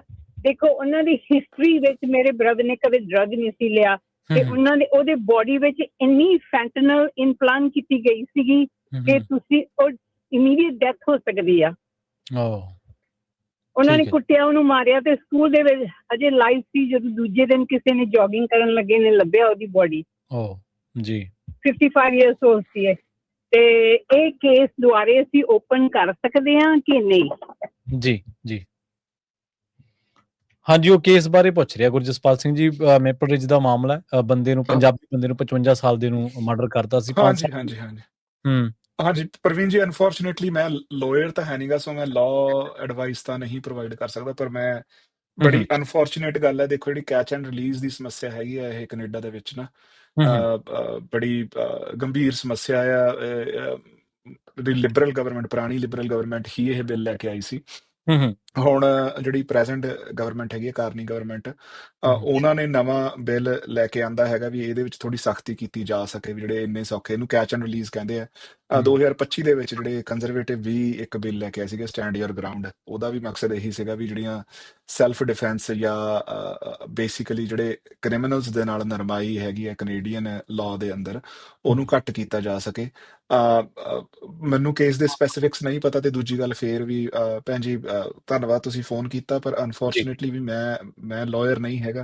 ਹਾਂਜੀ, ਜਸਪੀਰ ਕੌਰ ਜੀ, ਤੁਸੀਂ ਕੈਨੇਡਾ ਦੇ ਕਿਸੇ ਲੀਗਲ, ਜਿਹੜਾ ਬੰਦਾ ਕੋਈ ਇਸ ਤਰ੍ਹਾਂ ਦੇ ਕ੍ਰਿਮੀਨਲ ਕੇਸਿਸ ਦੇ ਨਾਲ ਵਾਸਤਾ ਜੋ ਉਹਦੀ ਰਾਏ ਲੈ ਲਓ, ਤਾਂ ਉਹਦੇ ਨਾਲ ਕੰਸਲਟ ਕਰ ਲਓ, ਤਾਂ ਮੇਰੇ ਖਿਆਲ ਬਿਹਤਰ ਤੁਹਾਨੂੰ ਦੱਸ ਸਕਦੇ। ਉਹਨਾਂ ਨੇ ਲਾਸਟ ਇਹ ਕਿਹਾ ਸੀ, ਬਿਕਾਜ਼ ਜਿਹੜੇ ਨੇਟਿਵ ਆਫ ਕੈਨੇਡਾ ਉਹਨਾਂ ਨੂੰ 5 ਸਾਲ ਦੀ ਸਜ਼ਾ ਤੋਂ ਵੱਧ ਨਹੀਂ ਹੋ ਸਕਦੀ। ਠੀਕ ਹੈ ਜੀ। ਨਹੀਂ, ਉਹ ਅੱਛਾ, ਉਹ ਜਿਹੜੇ ਆਪਣੇ ਫਰਸਟ ਨੇਸ਼ਨ ਸੀਗੇ, ਉਹ ਇਹ ਦੱਸਿਓ ਜੀ, ਉਹ ਬੱਚੇ ਸੀਗੇ ਜਾਂ ਐਡਲਟ ਸੀਗੇ? 18 ਸਾਲ ਤੋਂ ਛੋਟੇ ਸੀ ਜਿਨ੍ਹਾਂ ਨੇ ਹਮਲਾ ਕੀਤਾ? 50 ਸਾਲ ਦੇ ਸੀ। ਨਹੀਂ, ਜਿਨ੍ਹਾਂ ਨੂੰ ਸਜ਼ਾ ਹੋਈ ਸੀ ਉਹਨਾਂ ਦੀ ਉਮਰ ਕਿੰਨੀ ਸੀ? ਅੱਛਾ, ਉਹ ਇੱਕ 41 ਖਨੀ ਤੇ ਇੱਕ 50 ਐਡਲਟ ਸੀ, ਦੋਨੇ ਗੋਰਾ ਤੇ ਗੋਰੀ। ਅੱਛਾ, ਨਹੀਂ, 5 ਸਾਲ ਦੀ ਸਜ਼ਾ, ਦੇਖੋ ਜੀ, ਜੇ ਕ੍ਰਾਈਮ ਸਾਬਤ ਹੋਇਆ ਤੇ 5 ਸਾਲ ਵਾਲੀ ਲਾਅ ਵਾਲੀ ਗੱਲ ਮੈਂ ਕਦੇ ਸੁਣੀ ਨਹੀਂ ਗਈ, ਇਹ ਵੀ ਸਿਰਫ 5 ਸਾਲ ਦੀ ਹੀ ਸਜ਼ਾ ਹੋ ਸਕਦੀ ਹੈ, ਚਾਹੇ ਉਹ ਫਰਸਟ ਨੇਸ਼ਨ ਹੋਣ ਜਾਂ ਉਹ ਨਾਨ ਫਰਸਟ ਨੇਸ਼ਨ ਵੀ, ਜਿਨ੍ਹਾਂ ਨੂੰ ਜਿਵੇਂ ਜੇ ਤੁਸੀਂ ਕਹਿ ਰਹੇ ਵੀ ਗੋਰਾ ਗੋਰੀ ਹੈ। ਸੋ ਇਹ ਬੜੀ ਸਰਪ੍ਰਾਈਜ਼ਿੰਗ ਗੱਲ ਹੈ। ਮਤਲਬ ਮੈਂ ਤਾਂ ਇਹੀ ਤੁਹਾਨੂੰ ਸਲਾਹ ਦਊਂਗਾ ਵੀ ਤੁਸੀਂ ਕਿਸੇ ਜਿਹੜਾ ਕੋਈ ਕਾਨੂੰਨੀ ਮਾਹਰ ਹੈ, ਉਹਨਾਂ ਦੇ ਨਾਲ ਇਹ ਗੱਲ ਕੰਸਲਟ ਕਰੋ, ਹੈ ਨਾ। ਜੀ ਜੀ, ਥੈਂਕ ਯੂ ਜਸਬੀਰ ਕੌਰ ਜੀ, ਧੰਨਵਾਦ ਤੁਹਾਡਾ। ਆਲਰਾਈਟ, ਥੈਂਕ ਯੂ, ਬਹੁਤ ਧੰਨਵਾਦ, ਥੈਂਕ ਯੂ। ਸੋ ਬਿਲਕੁਲ ਜੀ, ਕਈ ਮਾਮਲੇ ਜਿਹੜੇ ਬਹੁਤ ਜ਼ਿਆਦਾ ਗੰਭੀਰ ਅਪਰਾਧਾਂ ਦੀ ਸ਼੍ਰੇਣੀ ਦੇ ਵਿੱਚ ਹੀ ਰੱਖਦੇ ਹਾਂ ਆਪਾਂ, ਕਤਲ ਨੂੰ ਤਾਂ ਹਮੇਸ਼ਾ, ਜਾਂ ਕਿਸੇ ਤਰ੍ਹਾਂ ਦੀ ਕੌਂਸਪੀਰੇਸੀ ਨੂੰ, ਤੇ ਉਹਨਾਂ ਦੇ ਬਾਬਤ ਹੁੰਦਾ ਤਾਂ ਹੈ। ਚਲੋ, ਆਪਾਂ ਨੂੰ ਪਰਿਵਾਰਕ ਮੈਂਬਰਾਂ ਦੇ ਬਾਰੇ ਆਪਾਂ ਨੂੰ ਹੁੰਦਾ ਕਿ ਇਨਸਾਫ ਮਿਲਣਾ ਵੀ ਚਾਹੀਦਾ। ਕਿਸੇ ਵੀ ਵਿਕਟਮ ਨੂੰ, ਕਿਸੇ ਨਾਲ ਕੋਈ ਵਧੀਕੀ ਹੋਈ ਹੈ, ਕਿਸੇ ਦੀ ਜਾਨ ਗਈ ਹੈ, ਤਾਂ ਉਹਨੂੰ ਨਿਆਂ ਮਿਲਣਾ ਚਾਹੀਦਾ, ਅਨਲੈਸ ਜਦੋਂ ਤੱਕ ਉਹਨੂੰ ਲੱਗਦਾ ਨਹੀਂਗਾ ਕਿ ਵਾਕਈ ਨਿਆਂ ਹੋ ਗਿਆ। ਪਰ ਬਿਹਤਰ ਇਹਦੇ ਬਾਰੇ ਮੇਰੇ ਖਿਆਲ ਦੇ ਨਾਲ ਜਿਹੜੇ ਕ੍ਰਿਮੀਨਲ ਮਾਮਲਿਆਂ ਦੇ ਨਾਲ ਜਿਹੜੇ ਕੰਮ ਕਰਦੇ ਲੋਕ ਨੇ, ਅਟਾਰਨੀ ਨੇ, ਉਹ ਬਿਹਤਰ ਸਲਾਹ ਦੇ ਸਕਦੇ ਨੇ ਇਹਨਾਂ ਨੂੰ। ਫਿਰ ਵੀ ਤੁਸੀਂ ਕਾਲ ਕੀਤੀ, ਧੰਨਵਾਦ। ਤੇ ਆਪਾਂ ਜਿਹੜਾ ਹੁਣ ਇਸ ਟਾਈਮ ਚੱਲ ਰਿਹਾ, ਇਹਦੇ ਬਾਰੇ ਆਪਾਂ ਗੱਲਬਾਤ ਕਰੀਏ। ਅੱਜ ਅਮਰੀਕਾ 'ਚ ਇੱਕ ਖਬਰ ਸੀਗੀ, ਮਾਫ ਕਰਨਾ, ਡੈਟਰੋਇਟ ਦੇ ਵਿੱਚ ਜਿਹੜੇ ਸਿਨੇਗੋਗ ਨੇ ਉਹਨਾਂ ਦੇ ਵਿੱਚ ਜਾ ਕੇ, ਉਸ ਸਿਨੇਗੋਗ ਦੇ ਵਿੱਚ ਜਾ ਕੇ ਕਿਸੇ ਬੰਦੇ ਨੇ ਕਾਰ ਮਾਰੀ ਹੈ। ਜਿਹੜਾ ਸ਼ੱਕੀ ਸੀ ਇਸ ਮਾਮਲੇ ਦੇ ਵਿੱਚ, ਜਿਹੜੀ ਪੁਲਿਸ ਦੀ ਅਫੀਸ਼ੀਅਲ ਜੋ ਜਾਣਕਾਰੀ ਹੈ ਆਪਣੇ ਗੁਰਜਸਪਾਲ ਸਿੰਘ ਜੀ, ਉਹ ਮੈਂ ਤੁਹਾਨੂੰ ਦੱਸ ਸਕਦਾ। ਪੁਲਿਸ ਦੇ ਜੀ ਦੱਸਣ ਦੇ ਮੁਤਾਬਕ ਉਹ ਜਿਹੜਾ ਸ਼ੱਕੀ ਆ ਉਹਦੀ ਮੌਤ ਹੋ ਚੁੱਕੀ ਆ। ਡੈਟਰੋਇਟ ਦੇ ਬਾਰੇ ਜਦੋਂ ਇਹ ਖਬਰ ਆਈ ਸੀ ਤੇ ਜਿਹੜੇ ਉੱਥੋਂ ਦੇ ਸ਼ੈਰਿਫ ਨੇ ਮਾਈਕਲ ਬਾਊਚਰਡ, ਉਹਨਾਂ ਨੇ ਦੱਸਿਆ ਸੀਗਾ ਵੀ ਇਹ ਜਿਹੜੀ ਘਟਨਾ ਮਿਸ਼ੀਗਨ ਦੇ ਵੈਸਟ ਬਲੂਮਫੀਲਡ ਦੇ ਇਲਾਕਿਆਂ ਦੇ ਵਿੱਚ ਵਾਪਰੀ ਆ। ਇਸੇ ਤਰ੍ਹਾਂ ਦੀ ਘਟਨਾ ਆਪਾਂ ਟੋਰਾਂਟੋ ਦੇ ਵਿੱਚ, ਕੈਨੇਡਾ ਦੇ ਵਿੱਚ ਵੀ ਦੇਖ ਚੁੱਕੇ ਹਾਂ। ਉੱਥੇ ਦੋ ਜਿਹੜੇ ਯਹੂਦੀ ਜਿਹੜੇ ਧਰਮ ਹੈ ਫਿਰਕੇ ਦੇ ਨਾਲ ਸੰਬੰਧਿਤ ਪੂਜਾ ਸਥਾਨਾਂ ਤੇ ਗੋਲੀਬਾਰੀ ਹੋਈ ਹੈ ਜੀ। ਜੀ ਹਾਂਜੀ। ਸੋ ਜਿਹੜਾ ਇਰਾਨ ਅਟੈਕ ਤੋਂ ਬਾਅਦ ਜਿਹੜੀਆਂ ਆਪਾਂ ਕਹਿ ਲਈਏ ਵੀ ਜਿਹੜੇ ਜਿਊਜ਼ ਵਿਰੋਧੀ ਜਾਂ ਸਿਨਾਗੋਗਸ ਦੇ ਉੱਤੇ ਜਿਹੜੇ ਹਮਲੇ ਹੈਗੇ ਹਾਂਜੀ। ਉਹ ਕਾਫੀ ਵਧੇ ਨੇ। ਮਤਲਬ ਟੋਰਾਂਟੋ ਦੇ ਵਿੱਚ ਲਗਭਗ ਪਿਛਲੇ ਇੱਕ ਹਫ਼ਤੇ ਦੇ ਵਿੱਚ ਹੀ ਮੇਰੇ ਖਿਆਲ ਨਾਲ 2 ਜਾਂ 3 ਸਿਨਾਗੋਗਸ ਦੇ ਉੱਤੇ ਜਿਹੜੀਆਂ ਗੋਲੀਆਂ ਚੱਲ ਚੁੱਕੀਆਂ ਨੇ। ਹਾਂਜੀ।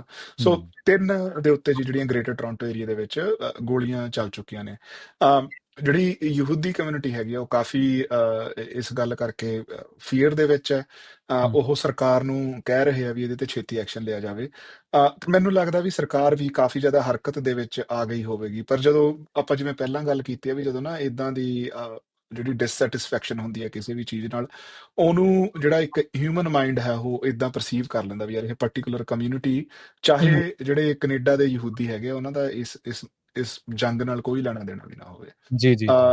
ਤੇ ਦੇਖੋ ਵੀ ਮਤਲਬ ਇਹਦੇ ਰੀਪਰਕਸ਼ਨਸ ਕਿੱਦਾਂ ਦੇ ਹੁੰਦੇ ਆ ਵੀ ਅਮਰੀਕਾ ਤੇ ਇਜ਼ਰਾਈਲ ਨੇ ਅਟੈਕ ਕੀਤਾ, ਪਰ ਉਹਦੇ ਜਿਹੜੇ ਅਸਰ ਹੈਗੇ ਉਹ ਅਸੀਂ ਕੈਨੇਡਾ ਦੇ ਵਿੱਚ ਮਹਿਸੂਸ ਕਰ ਰਹੇ ਹਾਂ। ਇੱਕ ਪੂਰੇ ਦੇ ਪੂਰੇ ਭਾਈਚਾਰੇ ਨੂੰ ਡਰ ਤੇ ਸਹਿਮ ਦੇ ਵਿੱਚ ਰਹਿਣਾ ਪੈ ਰਿਹਾ ਇਸ ਗੱਲ ਕਰਕੇ। ਸਰਕਾਰ ਹੈ ਜਿਹੜੀ ਉਹ, ਮੈਨੂੰ ਲੱਗਦਾ ਵੀ ਜਿਹੜਾ ਐਂਟੀ ਸੈਮਿਟਿਜ਼ਮ ਦਾ ਮਸਲਾ ਹੁੰਦਾ, ਉਦਾਂ ਦੇ ਮਸਲੇ ਦੇ ਵਿੱਚ ਜਿਹੜੀ ਕੈਨੇਡੀਅਨ ਸਰਕਾਰ ਆ ਬਹੁਤ ਛੇਤੀ ਹਰਕਤ ਦੇ ਵਿੱਚ ਆ ਜਾਂਦੀ ਹੈ ਤੇ ਇਹਦਾ ਹੱਲ ਤਾਂ ਕੱਢਿਆ ਜਾਊਗਾ ਛੇਤੀ। ਪਰ ਹਾਂਜੀ, ਬੜੀਆਂ ਅਨਫੋਰਚੂਨੇਟ ਘਟਨਾਵਾਂ ਹੈਗੀਆਂ ਵੀ 5 ਦਿਨਾਂ ਦੇ ਵਿੱਚ 3 ਸਿਨਾਗੋਗਸ ਤੇ ਹਮਲਾ ਹੋ ਜਾਣਾ। ਤੇ ਅੱਜ ਫਿਰ ਜਿਹੜਾ ਤੁਸੀਂ ਡੀਟਰੋਇਟ ਵਾਲਾ ਦੱਸਿਆ, ਡੀਟਰੋਇਟ ਵਾਲੇ ਹਮਲੇ ਦੇ ਵਿੱਚ ਤਾਂ ਮੇਰੇ ਖਿਆਲ ਨਾਲ ਜਿਹੜਾ ਉਹ ਹਮਲਾਵਰ ਸੀਗਾ ਉਹ ਹਾਂਜੀ ਉਹ ਰਾਈਟ ਵੇ ਹੀ ਉਹਦਾ ਕਤਲ ਕਰ ਦਿੱਤਾ ਗਿਆ, ਮਤਲਬ ਉਹਨੂੰ ਮਾਰ ਦਿੱਤਾ ਗਿਆ। ਹਾਂਜੀ ਜੀ ਜੀ ਬਿਲਕੁਲ। ਇੱਕ ਹੋਰ ਖਬਰ ਦੇ ਉੱਤੇ ਆਪਾਂ ਜਿਹੜੀ ਗੱਲਬਾਤ ਕਰਦੇ ਹਾਂ, ਇਮੀਗ੍ਰੇਸ਼ਨ ਦੇ ਨਾਲ ਜੁੜੀ ਹੋਈ ਹੈ, ਸ਼ਾਇਦ ਤੁਹਾਡੇ ਜਾਣਕਾਰੀ ਦੇ ਵਿੱਚ ਵੀ ਹੋਊਗੀ। ਟੋਰਾਂਟੋ ਸਟਾਰ ਦੀ ਇੱਕ ਪਿਛਲੇ ਦਿਨੀ ਰਿਪੋਰਟ ਆਈ ਸੀਗੀ, ਗੁਰਜਸਪਾਲ ਸਿੰਘ ਜੀ ਉਹਨਾਂ ਨੇ ਦੱਸਿਆ ਵੀ ਜਿਹੜੇ ਇਮੀਗ੍ਰੇਸ਼ਨ ਮੰਤਰੀ ਨੇ ਲੀਨਾ ਮੈਟਲੇਜ਼, ਉਹਨਾਂ ਨੇ ਪੁਸ਼ਟੀ ਕੀਤੀ ਹੈ ਵੀ ਅਗਲੇ 2 ਸਾਲਾਂ ਦੇ ਵਿੱਚ ਅਸੀਂ 33,000 ਜਿਹੜੇ ਹੁਨਰਮੰਦ ਕਾਮੇ ਨੇ ਜਿਹੜੇ ਭਾਰਤ ਦੇ ਨੇ, ਖਾਸ ਕਰਕੇ ਉਹਨਾਂ ਨੂੰ ਅਸੀਂ PR ਦੇਣ ਦੀ ਜਿਹੜੀ ਪ੍ਰਕਿਰਿਆ ਸ਼ੁਰੂ ਕਰਾਂਗੇ। ਤੇ ਉਹਨਾਂ ਖੇਤਰਾਂ ਦੇ ਵਿੱਚ ਖਾਸ ਕਰਕੇ ਚੁੱਕਿਆ ਗਿਆ ਕਦਮ ਹੈ ਜਿਨ੍ਹਾਂ ਦੇ ਵਿੱਚ ਇਸ ਟਾਈਮ ਭਾਰੀ ਕਮੀਆਂ ਮਜ਼ਦੂਰਾਂ ਦੀ, ਤੇ ਸਰਕਾਰ ਦਾ ਉਦੇਸ਼ ਹੈ ਵੀ ਦੇਸ਼ ਦੇ ਵਿੱਚ ਜਿਹੜੇ ਬਿਨਾਂ ਦਸਤਾਵੇਜ਼ਾਂ ਦੇ ਰਹਿਣ ਵਾਲੇ ਲੋਕ ਨੇ ਉਹਨਾਂ ਦੀ ਗਿਣਤੀ ਨੂੰ ਘਟਾਈਏ ਤੇ ਇਮੀਗ੍ਰੇਸ਼ਨ ਜਿਹੜੀ ਪ੍ਰਣਾਲੀ ਹੈ ਇਹਦੇ ਵਿੱਚ ਆਪਾਂ ਬੈਲੈਂਸ ਕਰੀਏ। ਸੋ ਨਵੀਂ ਜਿਹੜੀ ਇਹ ਨੀਤੀ ਹੈ ਇਹਦੇ ਵਿੱਚ ਮੁੱਖ ਨੁਕਤੇ ਜਿਹੜੇ ਸ਼ੋਏ ਉਹਨਾਂ ਨੇ, ਉਹਦੇ ਵਿੱਚ ਇਹ ਆ ਵੀ 2027 ਤੱਕ ਸਥਾਈ ਨਿਵਾਸੀਆਂ ਦੀ ਜਿਹੜੀ ਗਿਣਤੀ ਹੈ ਉਹਨਾਂ ਨੂੰ ਕੁੱਲ ਆਬਾਦੀ ਜਿੰਨੀ ਆ ਉਹਦੇ 5% ਦੇ ਹੇਠਾਂ ਲਿਆਉਣਾ, ਜਿੰਨੀ ਕੁੱਲ ਆਬਾਦੀ ਹੈ, ਜੋ ਕਿ ਪਿਛਲੇ ਸਾਲ 7% ਦੇ ਕਰੀਬ ਸੀਗੀ। ਤੇ ਸਾਲ 2025 ਦੇ ਵਿੱਚ ਲਗਭਗ 21 ਲੱਖ ਤੇ 2026 ਦੇ ਵਿੱਚ 19,40,000 ਜਿਹੜੇ ਪਰਮਿਟ ਆ ਉਹ ਖਤਮ ਹੋਣ ਦੀ ਉਮੀਦ ਹੈ, ਜਿਸ ਕਰਕੇ ਨਵਾਂ ਜਿਹੜਾ ਰਾਹ ਉਹ ਅਪਣਾਇਆ ਗਿਆ। ਤੇ ਇਹਦੇ ਵਿੱਚ ਇਹ ਪੱਖ ਜ਼ਰੂਰ ਛੋਇਆ ਗਿਆ ਕਿ ਭਾਰਤੀਆਂ ਦੇ ਲਈ ਖੁਸ਼ਖਬਰੀ ਵਾਂਗੂ ਜਿਹੜੀ ਖਬਰ ਆ ਉਹ ਪੇਸ਼ ਕੀਤੀ ਗਈ ਆ ਵੀ 33,000 ਜਿਹੜੇ ਕੱਚੇ ਕੰਮ ਆ ਉਹ ਪੱਕੇ ਕੀਤੇ ਜਾਣਗੇ। ਹਾਂਜੀ, ਉਹ ਕਈ ਵਾਰੀ ਨਾ ਜਿਹੜੇ ਆਪਣੇ ਲੋਕਲ ਨਿਊਜ਼ਪੇਪਰ ਹੁੰਦੇ ਨਾ, ਉਹ ਜਦੋਂ ਖਬਰ ਲਾਉਂਦੇ ਆ ਉਹਨੂੰ ਨਾ ਰੋਮੈਂਟਿਸਾਈਜ਼ ਕਰ ਦਿੰਦੇ ਆ। ਮੈਨੂੰ ਇਹ ਉਹ ਕੇਸ ਲੱਗ ਰਿਹਾ, ਉਹ ਸਰਕੂਲੇਸ਼ਨ ਦੇ ਹਿਸਾਬ ਨਾਲ ਵੀ ਦੇਖਦੇ ਆ ਵੀ ਉਹ ਹਾਂਜੀ ਹਾਂ। ਸੋ ਹਨਾ ਵੀ ਭਾਰਤੀ ਕਾਮਿਆਂ ਲਈ ਖੁਸ਼ੀ ਦੀ ਲਹਿਰ ਕੈਨੇਡਾ ਕਰੂਗਾ, ਸਾਰੇ ਭਾਰਤੀਆਂ ਨੂੰ ਪੱਕੇ। ਇਹ ਮੈਨੂੰ ਉਦਾਂ ਦੀ ਖਬਰ ਲੱਗ ਰਹੀ ਹੈ, ਕਿਉਂਕਿ ਜਿਹੜੇ ਦੂਜੇ ਨੰਬਰ ਵੀ ਹੈ ਨਾ, ਜਿਹੜੇ ਤੁਸੀਂ ਕਹਿ ਰਹੇ ਵੀ 19 ਲੱਖ 2025 ਦੇ ਵਿੱਚ ਤੇ 21 ਲੱਖ 2026 ਦੇ ਵਿੱਚ, ਉਹ ਨੰਬਰ ਵੀ ਕਿਉਂਕਿ ਟੋਟਲ ਜਿਹੜਾ ਦੱਸ ਰਹੇ ਆ ਵੀ 25 ਤੇ 26 ਦੇ ਵਿੱਚ ਮਿਲਾ ਕੇ total 21 lakh work permit expire ਹੋਣੇ ਸੀ। ਸੋ 21 ਲੱਖ ਬਹੁਤ ਵੱਡਾ ਨੰਬਰ ਹੈ ਪ੍ਰਵੀਨ ਸ਼ਰਮਾ ਜੀ। ਜਦੋਂ ਆਪਾਂ ਨਾ ਕੈਨੇਡਾ ਦੀ ਕੁੱਲ ਆਬਾਦੀ ਵੱਲ ਦੇਖੀਏ ਨਾ, ਵੀ ਜਿਹੜੀ ਸਾਡੀ ਟੋਟਲ ਆਬਾਦੀ ਹੈ ਉਹ ਲਗਭਗ 4 ਕਰੋੜ ਹੈ। 4 ਕਰੋੜ ਦੇ ਵਿੱਚ ਜਿਹੜੇ ਸਿਟੀਜ਼ਨ ਹੈ ਜਾਂ PR ਹੈ ਉਹ ਤਾਂ ਉਸ ਤੋਂ ਵੀ ਘੱਟ ਨੇ, ਹਨਾ ਵੀ ਮਤਲਬ ਇਹ 4 ਕਰੋੜ ਅਸੀਂ ਵਿੱਚ ਲਾ ਲੈਂਦੇ ਹਾਂ ਵੀ ਜਿਹੜੇ ਬੰਦੇ ਵਰਕ ਪਰਮਿਟਾਂ ਤੇ ਆ, ਜਿਹੜੇ ਹੋਰ ਆਏ ਹੋਏ ਉਹਨਾਂ ਨੂੰ ਵਿੱਚ ਰਲਾ ਲਈਦਾ। ਮਤਲਬ ਜਿਹੜੀ 4 ਕਰੋੜ ਆਬਾਦੀ ਉਹ ਪਰਮਾਨੈਂਟ ਰੈਜ਼ੀਡੈਂਟ ਜਾਂ ਸਿਟੀਜ਼ਨ ਨਹੀਂ ਹੈਗੀ। ਉਹਦੇ ਵਿੱਚ 21 ਲੱਖ ਬੰਦਾ ਸਿਰਫ 2 ਸਾਲਾਂ ਦੇ ਵਿੱਚ ਜਿਨ੍ਹਾਂ ਦੇ ਵਰਕ ਪਰਮਿਟ ਐਕਸਪਾਇਰ ਹੋਣੇ ਹੋਣ, ਉਹ ਇੱਕ ਬਿਗ ਨੰਬਰ ਹੈ। ਤੇ ਇਹ ਜਿਹੜੇ ਸਾਰੇ ਬੰਦੇ ਹੈਗੇ ਆ, ਇਹ ਇਸ ਵੇਲੇ ਕੰਮ ਕਰ ਰਹੇ ਆ ਤੇ ਉਹ ਜਦੋਂ ਉਹਨਾਂ ਦੇ ਵਰਕ ਪਰਮਿਟ ਐਕਸਪਾਇਰ ਹੋਣੇ ਆ ਤਾਂ ਉਹਨਾਂ ਦਾ ਕੰਮਾਂ ਤੇ ਪ੍ਰਭਾਵ ਬਹੁਤ ਪੈਣਾ। ਪਰ ਇੱਕ ਗੱਲ ਜਿਹੜੀ ਇਹਦੇ ਨਾਲ ਮੈਂ ਹੋਰ ਕਹਿਣੀ ਚਾਹਾਂਗਾ ਵੀ ਇੱਥੇ ਨਾ ਟੋਰਾਂਟੋ ਦੇ ਵਿੱਚ ਪ੍ਰੋਟੈਸਟ ਚੱਲ ਰਿਹਾ ਸੀ।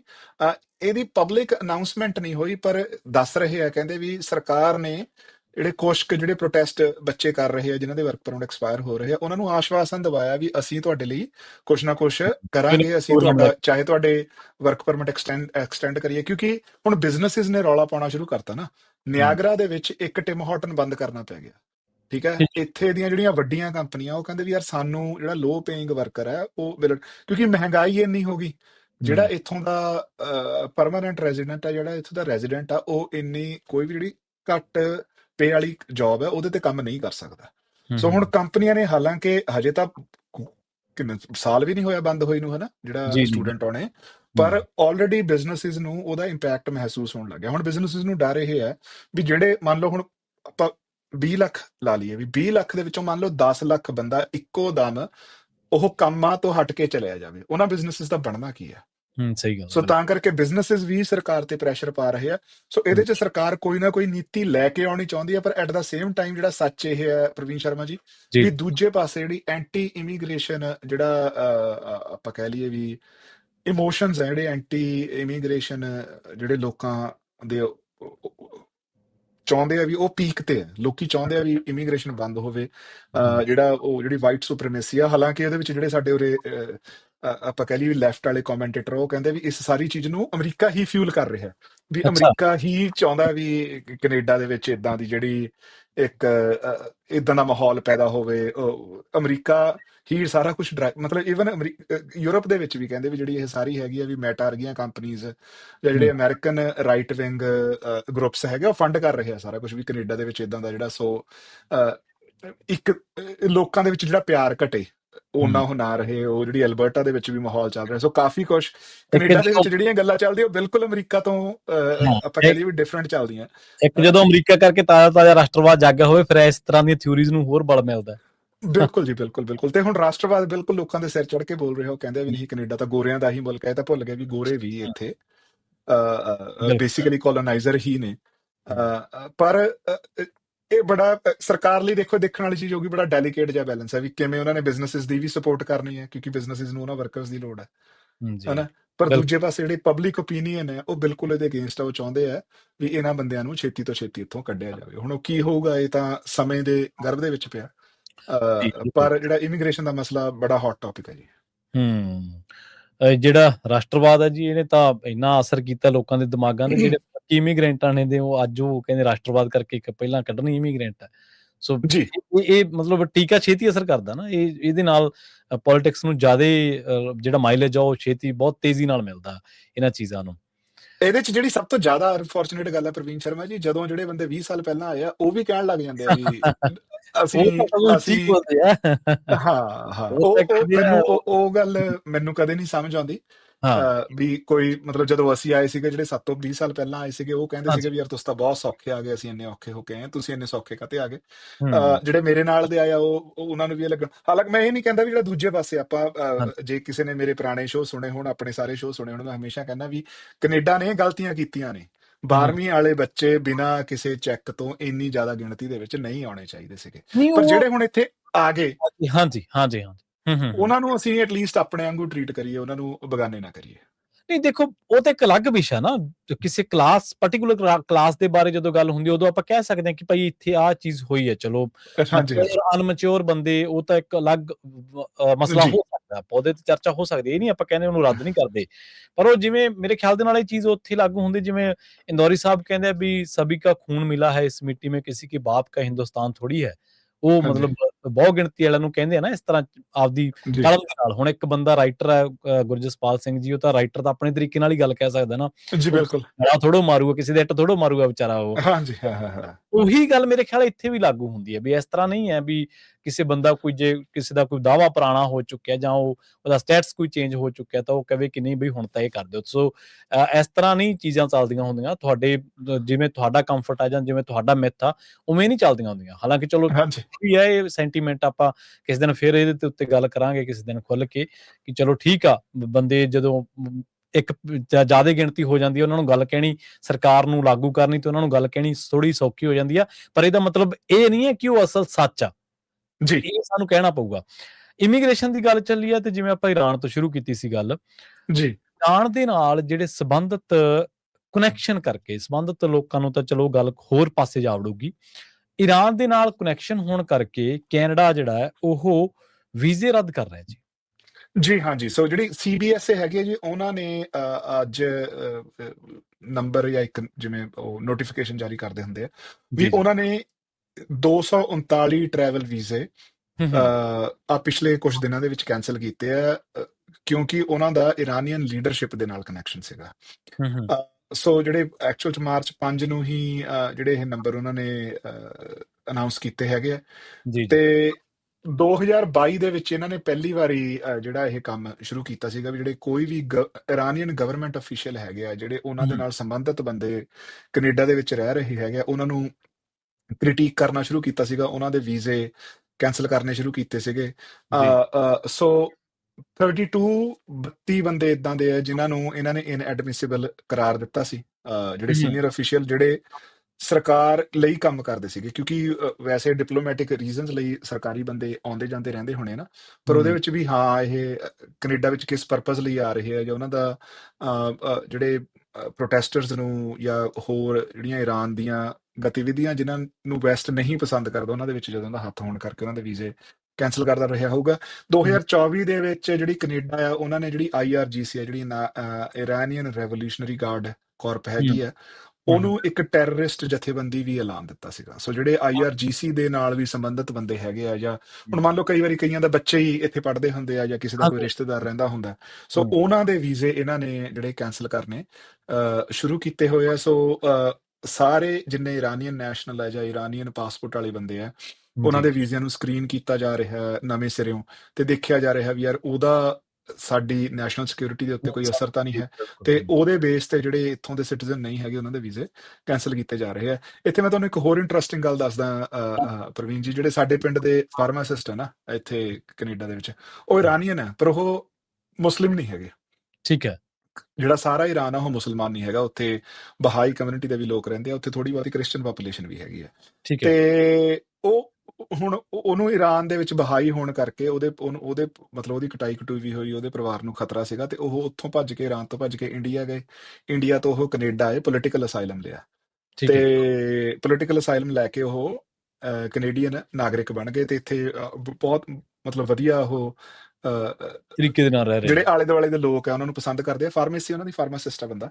ਤੇ ਜਦੋਂ ਰਾਸ਼ਟਰਪਤੀ ਟਰੰਪ ਪਹਿਲੀ ਵਾਰੀ ਆਏ ਤਾਂ ਉਹਨਾਂ ਨੇ ਜਿੰਨੇ ਈਰਾਨ ਦੇ ਨੈਸ਼ਨਲ ਸੀਗੇ ਉਹਨਾਂ ਦਾ ਅਮਰੀਕਾ ਦੇ ਵਿੱਚ ਆਉਣਾ ਬੰਦ ਕਰ ਦਿੱਤਾ। ਤੇ ਕੁਦਰਤੀ ਮੇਰੀ ਉਹਨਾਂ ਨਾਲ ਗੱਲ ਹੋਈ, ਮੈਂ ਕਿਹਾ ਵੀ ਮੈਂ ਅਮਰੀਕਾ ਜਾ ਕੇ ਆਇਆ ਸੀਗਾ, ਉਹ ਕਹਿੰਦੇ ਵੀ ਤੂੰ ਵੀ ਮੈਂ ਤਾਂ ਨਹੀਂ ਜਾਂਦਾ ਉੱਥੇ। ਮੈਂ ਕਿਹਾ ਵੀ ਤੁਸੀਂ ਕਾਹਤੇ ਨਹੀਂ ਜਾਂਦੇ? ਵੀ ਕਹਿੰਦਾ ਵੀ ਕਿਉਂਕਿ ਮੇਰੀ ਬੈਕਗ੍ਰਾਉਂਡ ਈਰਾਨ ਤੋਂ। ਮੈਂ ਕਿਹਾ ਵੀ ਪਰ ਤੂੰ ਤਾਂ ਮੁਸਲਮਾਨ ਵੀ ਨਹੀਂ ਹੈ, ਹਨਾ? ਉਹ ਕਹਿੰਦਾ ਵੀ ਅਮਰੀਕਾ ਦੇ ਬਾਰਡਰ ਆਫੀਸਰਸ ਨੂੰ ਥੋੜੀ ਇਹ ਗੱਲ ਪਤਾ। ਤੇ ਹਨਾ, ਤੇ ਜਿਹੜੀ ਦੂਜੀ ਗੱਲ ਉਹਦੇ ਚ ਬੜੀ ਇੰਟਰਸਟਿੰਗ ਗੱਲ ਹੈਗੀ, ਜਿਹੜਾ ਈਰਾਨ ਜਿਵੇਂ ਹੁਣ ਜਦੋਂ ਬੰਦਾ ਅਮਰੀਕਾ ਜਾਂ ਕੈਨੇਡਾ ਦਾ ਨਾਗਰਿਕ ਹੁੰਦਾ ਤਾਂ ਉਹ ਭਾਰਤ ਦੀ ਨਾਗਰਿਕਤਾ ਛੱਡ ਸਕਦਾ, ਈਰਾਨ ਦੀ ਨਾਗਰਿਕਤਾ ਤੁਸੀਂ ਆਪਣੀ ਮਰਜ਼ੀ ਨਾਲ ਨਹੀਂ ਛੱਡ ਸਕਦੇ। ਠੀਕ ਆ। ਸੋ ਜੇ ਬੰਦਾ ਕਦੇ ਈਰਾਨ ਦਾ ਨਾਗਰਿਕ ਸੀਗਾ ਤੇ ਉਹ ਸਾਰੀ ਜ਼ਿੰਦਗੀ ਉਹਨੇ ਈਰਾਨ ਦਾ ਨਾਗਰਿਕ ਰਹਿਣਾ, ਤੁਸੀਂ ਆਪਣੀ ਮਰਜ਼ੀ ਨਾਲ ਈਰਾਨ ਦੀ ਨਾਗਰਿਕਤਾ ਨਹੀਂ ਛੱਡ ਸਕਦੇ। ਸੋ ਜਦੋਂ ਅਮਰੀਕਾ ਕਿਸੇ ਦੇ ਬਲੈਂਕਟ ਬੈਨ ਲਾਉਂਦਾ ਤਾਂ ਉਹਦੇ ਵਿੱਚ ਕੋਈ ਜਿਹੜਾ ਕਦੇ ਵੀ ਈਰਾਨ ਦਾ ਨਾਗਰਿਕ ਸੀਗਾ, ਚਾਹੇ ਉਹ ਮੁੜ ਕੇ ਕਦੇ ਵੀ ਈਰਾਨ ਨਹੀਂ ਗਿਆ, ਉਹਦਾ ਕੋਈ ਪਰਿਵਾਰ ਦਾ ਜੀਵ ਵੀ ਨਹੀਂ ਉੱਥੇ ਰਹਿੰਦਾ, ਉਹ ਬਲੈਂਕਟ ਬੈਨ ਉਹਦੇ ਤੇ ਵੀ ਲਾਗੂ ਹੋ ਜਾਂਦਾ। ਸੋ ਇਹ ਜਿਹੜੇ ਵੀਜ਼ੇ ਦੇ ਮਸਲੇ ਹੁੰਦੇ ਆ ਬੜੇ ਮਤਲਬ ਟਰਕੀਆਣਾ ਸਾਹਿਬ ਜ਼ਿਆਦਾ ਬੈਟਰ ਜਾਣਦੇ ਆ, ਮੈਨੂੰ ਲੱਗਦਾ ਇੱਥੇ ਸ਼ੋਅ ਦੱਸਦੇ ਆ, ਪਰ ਇਹ ਬੜੀਆਂ ਬਰੀਕੀ ਵਾਲੇ ਮਸਲੇ ਹੁੰਦੇ ਆ। ਤੇ ਹੁਣ ਜਿਹੜਾ ਕੈਨੇਡਾ ਨੇ ਵੀ ਉਹਦੇ ਕਰਕੇ ਵੀਜ਼ੇ ਜਿਹੜੇ ਸਕਰੀਨ ਕਰਨੇ ਸ਼ੁਰੂ ਕੀਤੇ, ਕੈਂਸਲ ਕਰਨੇ ਸ਼ੁਰੂ ਕੀਤੇ, ਤੇ ਉਹ ਆਪਣੀ ਨੈਸ਼ਨਲ ਸਿਕਿਉਰਿਟੀ ਦੇ ਪੱਖ ਤੋਂ ਜੋ ਵੀ ਕੀਤਾ ਜਾ ਸਕਦਾ ਉਹ ਕਰ ਰਹੇ। ਬਾਕੀ ਇਹ ਵੀ ਹੁੰਦਾ ਨਾ ਜੀ, ਕਈ ਵਾਰੀ ਮਤਲਬ ਜਦੋਂ ਕਿਸੇ ਖਾਸ ਜਥੇਬੰਦੀ ਨੂੰ ਇਸ ਤਰ੍ਹਾਂ ਐਲਾਨ ਦਿੱਤਾ ਗਿਆ ਹੋਵੇ, ਫਿਰ ਉਹ ਬੰਦੇ ਭਾਵਾਂ ਦੀ ਉਹਦੇ ਲਈ ਕੁਛ ਵਕਤ ਜੁੜੇ ਆ ਜਾਂ ਨਹੀਂ ਜੁੜੇ, ਜਾਂ ਉਹਦੇ ਲਈ ਉਹ ਸੋਸ਼ਲ ਮੀਡੀਆ ਤੇ ਕੰਮ ਕੀਤਾ ਜਾਂ ਕੋਈ ਵੈਸੇ ਕਿਸੇ ਰੈਲੀ 'ਚ ਗਏ ਆ, ਤਾਂ ਉਹ ਆ ਜਾਂਦੇ ਨੇ ਸਕਰੀਨਿੰਗ ਦੇ ਹੇਠਾਂ। ਜੀ ਬਿਲਕੁਲ। ਉਹਨਾਂ ਦੀ ਵੀ ਫਿਰ ਉਹਨਾਂ ਤੇ ਵੀ ਉਹੀ ਜਿਹੜੀ ਚੀਜ਼ ਆ ਉਹ ਲਾਗੂ ਹੋ ਜਾਂਦੀ ਆ। ਜਾਂਦਿਆਂ ਦੀ ਗੱਲ ਕਰੀਏ ਕੈਨੇਡਾ ਦੀ ਸਰਕਾਰ ਦੇ ਬਾਰੇ, ਆਪਣੇ ਕੋਲੇ 4 ਮਿੰਟ ਬਚੇ ਆ, ਤੇ ਸਰਕਾਰ ਲਿਬਰਲ ਪਾਰਟੀ ਜਿਹੜੀ ਹੈ ਕਹਿੰਦੇ ਉਹ ਮੈਜੋਰਟੀ ਦੇ ਬਹੁਤ ਨੇੜੇ ਆ। 6 ਮਹੀਨਿਆਂ ਦੇ ਵਿੱਚ 4 MPs ਇਹਨਾਂ ਦੇ ਵਿੱਚ ਸ਼ਾਮਲ ਹੋ ਚੁੱਕੇ ਆ ਜੀ। ਹਾਂਜੀ, ਸੋ ਜਿਹੜੀ ਜਦੋਂ ਲਿਬਰਲ ਗਵਰਨਮੈਂਟ ਆਪਣੇ ਇਲੈਕਟ ਹੋਈ ਹੈ ਪਿਛਲੇ ਸਾਲ, ਅਸੀਂ ਮਤਲਬ ਲਾਈਵ ਕਵਰੇਜ ਕੀਤੀ ਸੀਗੀ, ਜੀ ਉਦੋਂ ਜੀ 272 ਦੇ ਵਿੱਚੋਂ ਲਿਬਰਲ ਕੋਲੇ 166 ਨਾ ਸੌਰੀ 172 ਦੇ ਵਿੱਚੋਂ 166 MP ਸੀਗੇ। 6 ਉਹਨਾਂ ਨੂੰ ਕੱਟ 172 6 ਘੱਟ ਸੀਗੇ, ਉਹਨਾਂ ਨੂੰ ਮੈਜੋਰਿਟੀ ਲਈ 172 ਚਾਹੀਦੇ ਸੀਗੇ ਵੀ ਜਿਹੜੀ ਕੰਪਲੀਟ ਮੈਜੋਰਿਟੀ। ਸੋ ਲਿਬਰਲਸ ਨੇ ਮਾਈਨੋਰਿਟੀ ਗਵਰਨਮੈਂਟ ਕੈਨੇਡਾ ਦੇ ਵਿੱਚ ਬਣਾਈ, ਪਰ ਪਿਛਲੇ 6 ਮਹੀਨਿਆਂ ਦੇ ਵਿੱਚ 3 ਕੰਜ਼ਰਵੇਟਿਵ MP ਫਲੋਰ ਕ੍ਰਾਸ ਕਰਕੇ, ਫਲੋਰ ਕ੍ਰਾਸ ਦਾ ਮਤਲਬ ਹੁੰਦਾ ਵੀ ਉਹ ਕੰਜ਼ਰਵੇਟਿਵ ਪਾਰਟੀ ਦੀ ਮੈਂਬਰਸ਼ਿਪ ਛੱਡ ਕੇ ਆ ਕੇ ਲਿਬਰਲ ਪਾਰਲੀਮੈਂਟ ਦੇ ਵਿੱਚ ਲਿਬਰਲ ਵਾਲੇ ਪਾਲੇ ਦੇ ਵਿੱਚ ਬਹਿ ਗਏ। ਬਹਿ ਸੋ ਗਏ। 3 ਲਿਬਰਲ 3 ਕੰਜ਼ਰਵੇਟਿਵ MP ਤੇ ਪਰਸੋਂ ਇੱਕ NDP ਤੋਂ MP ਵੀ ਇਦਾਂ ਫਲੋਰ ਕ੍ਰਾਸ ਕਰਕੇ ਲਿਬਰਲ ਸਰਕਾਰ ਦੇ ਵਿੱਚ ਸ਼ਾਮਲ ਹੋ ਗਏ। ਸੋ ਇਹਦਾ ਰਿਜ਼ਲਟ ਇਹ ਹੋਇਆ ਜੀ ਵੀ ਹੁਣ ਲਿਬਰਲਾਂ ਕੋਲੇ 170 MP ਹੋ ਗਏ ਤੇ 2 ਘੱਟ ਨੇ, ਤੇ ਅਗਲੇ ਮਹੀਨੇ ਅਪ੍ਰੈਲ ਦੇ ਵਿੱਚ ਆਪਣੀਆਂ 3 ਬਾਈ ਇਲੈਕਸ਼ਨਸ ਨੇ, 2 ਟੋਰਾਂਟੋ ਤੇ 1 ਕਿਬੈਕ ਦੇ ਵਿੱਚ, ਤੇ ਠੀਕ ਹੈ ਉਹ ਵੀ ਇਦਾਂ ਦੀਆਂ ਸੀਟਾਂ ਤੇ ਹੈ ਜਿਹੜੀਆਂ ਜਿੱਥੇ ਪਹਿਲਾਂ ਲਿਬਰਲ ਜਿੱਤੇ ਹੋਏ ਸੀਗੇ। ਸੋ ਕਾਫੀ ਚਾਂਸ ਹੈਗਾ ਵੀ ਜੇ ਉਹ ਤਿੰਨਾਂ ਚੋਂ ਲਿਬਰਲ 2 ਸੀਟਾਂ ਵੀ ਕੱਢ ਜਾਂਦੇ ਆ ਤਾਂ ਜਿਹੜੀ ਲਿਬਰਲ ਗਵਰਨਮੈਂਟ ਮੈਜੋਰਿਟੀ ਬਣਾ ਜਾਵੇਗੀ, ਜਿਹਦੇ ਨਾਲ ਕਿ ਇਹਨਾਂ ਨੂੰ ਜਿਹੜੇ ਬਿੱਲ ਪਾਸ ਕਰਨੇ ਆ ਉਹ ਸੌਖੇ ਹੋ ਜਾਣਗੇ। ਪਤਾ ਨਹੀਂ ਇਹ ਚੰਗਾ ਜਾਂ ਮਾੜਾ, ਮਤਲਬ ਉਹਦਾ ਜਿਹੜੇ ਕੈਨੇਡੀਅਨ ਲੋਕੀ ਇਹ ਕਹਿੰਦੇ ਆ ਵੀ ਜਿਹੜੀ ਮਿਨੋਰਿਟੀ ਗਵਰਨਮੈਂਟ ਆ ਉਹ ਹਮੇਸ਼ਾ ਜ਼ਿਆਦਾ ਵਧੀਆ ਹੁੰਦੀ ਹੈ, ਕਿਉਂਕਿ ਉਹਨਾਂ ਨੂੰ 2 ਪਾਰਟੀਆਂ ਨੂੰ ਆਪਸ ਵਿੱਚ ਜੇ ਉਹ ਕੰਮ ਕਰੂਗੇ ਕਿਸੇ ਗੱਲ ਤੇ ਸਹਿਮਤੀ ਹੈ ਤਾਂ ਹੀ ਉਹ ਬਿੱਲ ਪਾਸ ਹੁੰਦਾ ਹੈ। ਪਰ ਇਸ ਵੇਲੇ ਜਿਹੜੇ ਬਹੁਤ ਜ਼ਿਆਦਾ ਕੈਨੇਡੀਅਨ ਆ ਉਹ ਇਹ ਗੱਲ ਮੰਨਦੇ ਆ ਵੀ ਜਿਵੇਂ ਦੇ ਹਾਲਾਤ ਹੈ, ਜਿਵੇਂ ਸਾਨੂੰ ਸਾਊਥ ਤੋਂ ਰਿਸਕ ਹੈ ਜਾਂ ਜਿਵੇਂ ਦੀ ਗਲੋਬਲ ਇਕਨੋਮਿਕ ਸਿਚੁਏਸ਼ਨ ਹੈਗੀ ਆ, ਵੀ ਜੇ ਇੱਕ ਪਾਰਟੀ ਕੋਲ ਡਿਸੀਜਨ ਮੇਕਿੰਗ ਪਾਵਰ ਹੋਵੇ ਤਾਂ ਉਹ ਕੁਇਕਲੀ ਫੈਸਲੇ ਲੈ ਸਕਦੀ ਹੈ ਤੇ ਕੰਮ ਕਰ ਸਕਦੀ ਹੈ। ਬਹੁਤ ਜ਼ਿਆਦਾ ਬੰਦੇ ਕਹਿੰਦੇ ਆ ਵੀ ਨਹੀਂ, ਵੀ ਉਹਦੇ ਨਾਲ ਫਿਰ ਜਿਹੜੀਆਂ, ਕਿਉਂਕਿ ਜਿਹੜੇ ਪ੍ਰਧਾਨ ਮੰਤਰੀ ਕਾਰਨੀ ਆ ਉਹ ਕਈ ਡਿਸੀਜਨਸ ਦੇ ਵਿੱਚ ਜਿਹੜੀ ਕੰਸਲਟੈਂਸੀ ਹੈਗੀ ਆ ਜਿਹੜੇ ਸਾਰੇ ਰੈਲੇਵੈਂਟ ਗਰੁੱਪਾਂ ਦੇ ਨਾਲ ਨਹੀਂ ਕਰ ਰਹੇ। ਸੋ ਜੇ ਉਹਨਾਂ ਕੋਲੇ ਪੂਰਾ ਹੀ ਰਾਈਟ ਆ ਗਿਆ ਤਾਂ ਉਹ ਉਹਨਾਂ ਲਈ ਇਹ ਕਰਨਾ ਬੜਾ ਸੌਖਾ ਹੋ ਜਾਵੇਗਾ। ਪਰ ਉਹਦੇ ਨਾਲ ਫਿਰ ਇਹ ਚੀਜ਼ ਹੁੰਦੀ ਹੈ ਵੀ ਜਿਵੇਂ ਜਿਹੜੇ ਫਰਸਟ ਨੇਸ਼ਨ ਗਰੁੱਪ ਹੈ ਜਾਂ ਜਿਹੜੇ ਹੋਰ ਕੋਈ ਮਿਨੋਰਿਟੀ ਗਰੁੱਪ ਹੈਗੇ ਆ, ਉਹਨਾਂ ਦੀ ਸੇ ਵਿੱਚੋਂ ਖਤਮ ਹੋ ਜਾਂਦੀ ਹੈ। ਉਹਦਾ ਚੰਗਾ ਜਾਂ ਮਾੜਾ ਅਸਰ ਅੱਗੇ ਉਹ ਸਮੇਂ ਨਹੀਂ ਦੱਸਣਾ ਹੁੰਦਾ, ਪਰ ਜੀ ਇਸ ਵੇਲੇ ਇਹ ਲੱਗ ਰਿਹਾ ਵੀ ਅਗਲੇ ਮਹੀਨੇ 1.5 ਮਹੀਨੇ ਦੇ ਵਿੱਚ ਲਿਬਰਲਸ ਕੋਲੇ ਪੂਰੀ ਮੈਜੋਰਿਟੀ ਆਉਣ ਦੇ ਜਿਹੜੇ ਅਸਾਰ ਆ ਉਹ ਵਧੇ ਹੋਏ ਆ। ਜੀ, ਵੈਸੇ ਤਾਂ ਜਿਹੜੀ ਬੈਲੈਂਸਡ ਡੈਮੋਕ੍ਰੈਟਿਕ ਸਿਸਟਮ ਆ ਉਹਦੇ ਚ ਤਾਂ ਲੋਕ ਇਹ ਵੀ ਕਹਿੰਦੇ ਆ ਕਿ ਆਪੋਜੀਸ਼ਨ ਵੀ ਸਟਰੋਂਗ ਹੋਣੀ ਚਾਹੀਦੀ ਹੈ। ਚਲੋ ਬਿਲਕੁਲ ਜੀ, ਸੱਤਾਧਾਰੀ ਤਾਂ ਸਟਰੋਂਗ ਹੋਣ ਹੀ, ਚਲੋ ਉਹ ਤਾਂ ਇੱਕ ਹੈਗੀ ਹੈ ਮਿੱਥ, ਚਲੋ ਇਹਦੇ ਲਈ ਆਪਾਂ ਇੱਕ ਮਤ ਵੀ ਹੁੰਨੇ, ਕਿਉਂਕਿ ਫੈਸਲੇ ਲੈਣ ਦੇ ਵਿੱਚ ਜਾਂ ਕੌਮਾਂਤਰੀ ਪੱਧਰ ਤੇ ਜਿਹੜੀਆਂ ਚੁਣੌਤੀਆਂ ਹੁੰਦੀਆਂ ਨੇ ਉਹਦੇ ਵਿੱਚ ਫਿਰ ਥੋੜਾ ਜਿਹਾ ਕੰਟਰਾਡਿਕਸ਼ਨਸ ਨਹੀਂ ਹੁੰਦੀਆਂ ਚੀਜ਼ਾਂ। ਜੀ ਪਰ ਜੇ ਪੰਜਾਬ ਦੀ ਵਿਧਾਨ ਸਭਾ ਵੱਲ ਵੇਣੇ ਤੇ ਇਹ ਵੀ ਲੱਗਦਾ ਵੀ ਇੱਕ ਸਟਰੋਂਗ ਆਪੋਜੀਸ਼ਨ ਹੋਣੀ ਚਾਹੀਦੀ ਹੈ। ਭਾਰਤ ਸਰਕਾਰ ਵੱਲ ਵੇਣੇ ਆ ਤਾਂ ਉੱਥੇ ਵੀ ਉਹ ਵਿਦੇਸ਼ ਮੰਤਰੀ ਵੀ ਉਹੀ ਹੈ, ਖਜ਼ਾਨਾ ਮੰਤਰੀ ਵੀ ਉਹੀ ਹੈ, ਤੇ ਲੋਕਾਂ ਨੂੰ ਦੱਸਣ ਕਾਨੂੰਨ ਮੰਤਰੀ ਵੀ ਉਹੀ ਹੈ, ਤੇ ਪ੍ਰਧਾਨ ਮੰਤਰੀ ਵੀ ਉਹੀ ਹੈ, ਸਾਰਾ ਕੁਝ ਉਹੀ ਤੈਅ ਕਰਦੇ ਆ।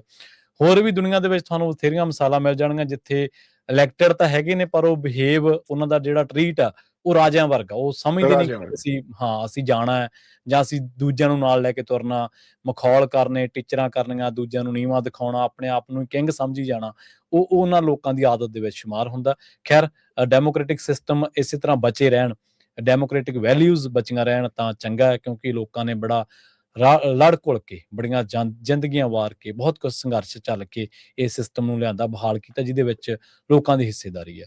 ਸੋ ਬਹੁਤ ਧੰਨਵਾਦ ਗੁਰਜਸਪਾਲ ਸਿੰਘ ਜੀ ਤੁਹਾਡਾ ਇਹਨਾਂ ਖਾਸ ਖਬਰਾਂ ਤੇ ਖਾਸ ਜਾਣਕਾਰੀਆਂ ਦੇ ਲਈ। ਮਿਹਰਬਾਨੀ ਜੀ, ਧੰਨਵਾਦ ਸਾਰੇ ਸਰੋਤਿਆਂ ਦਾ, ਤੁਹਾਡਾ ਵੀ ਸਤਿ ਸ਼੍ਰੀ ਅਕਾਲ ਜੀ। ਸਤਿ ਸ਼੍ਰੀ ਅਕਾਲ ਜੀ। ਪ੍ਰੋਗਰਾਮ ਅਪਡੇਟ ਕੈਨੇਡਾ ਨੂੰ ਆਪਾਂ ਇੱਥੇ ਸਮਾਪਤ ਕਰਾਂਗੇ। ਤੁਹਾਡਾ ਸਾਰਿਆਂ ਦਾ ਵੀ ਬਹੁਤ ਧੰਨਵਾਦ, ਸਤਿ ਸ਼੍ਰੀ ਅਕਾਲ। ਇਸੇ ਤਰ੍ਹਾਂ ਜੁੜੇ ਰਹੋ ਪੰਜਾਬੀ USA ਦੇ ਨਾਲ। ਅਗਲੀ ਪੇਸ਼ਕਸ਼ ਬਲਵਿੰਦਰ ਕੌਰ ਖਾਲਸਾ ਜੀ ਲੈ ਕੇ ਆ ਰਹੇ ਨੇ, ਪ੍ਰੋਗਰਾਮ ਇਤਿਹਾਸ ਦੇ ਝਰੋਖੇ ਚੋਂ, ਜਿਸ ਦੇ ਵਿੱਚ ਇਤਿਹਾਸਿਕ ਪਾਤਰਾਂ, ਇਤਿਹਾਸਿਕ ਘਟਨਾਵਾਂ, ਇਤਿਹਾਸਿਕ ਹਵਾਲਿਆਂ ਦੇ ਨਾਲ ਤੁਹਾਨੂੰ ਇਤਿਹਾਸ ਦੇ ਵਿੱਚੋਂ ਕੁਝ ਖਾਸ ਜਾਣਕਾਰੀਆਂ ਜਿਹੜੀਆਂ ਨੇ ਉਹ ਦਿੱਤੀਆਂ ਜਾਂਦੀਆਂ ਨੇ। ਪ੍ਰੋਗਰਾਮ ਦੇ ਵਿੱਚ ਤੁਸੀਂ ਵੀ ਜੁੜ ਸਕਦੇ ਹੋ 408 272 5200 ਦੇ ਉੱਤੇ।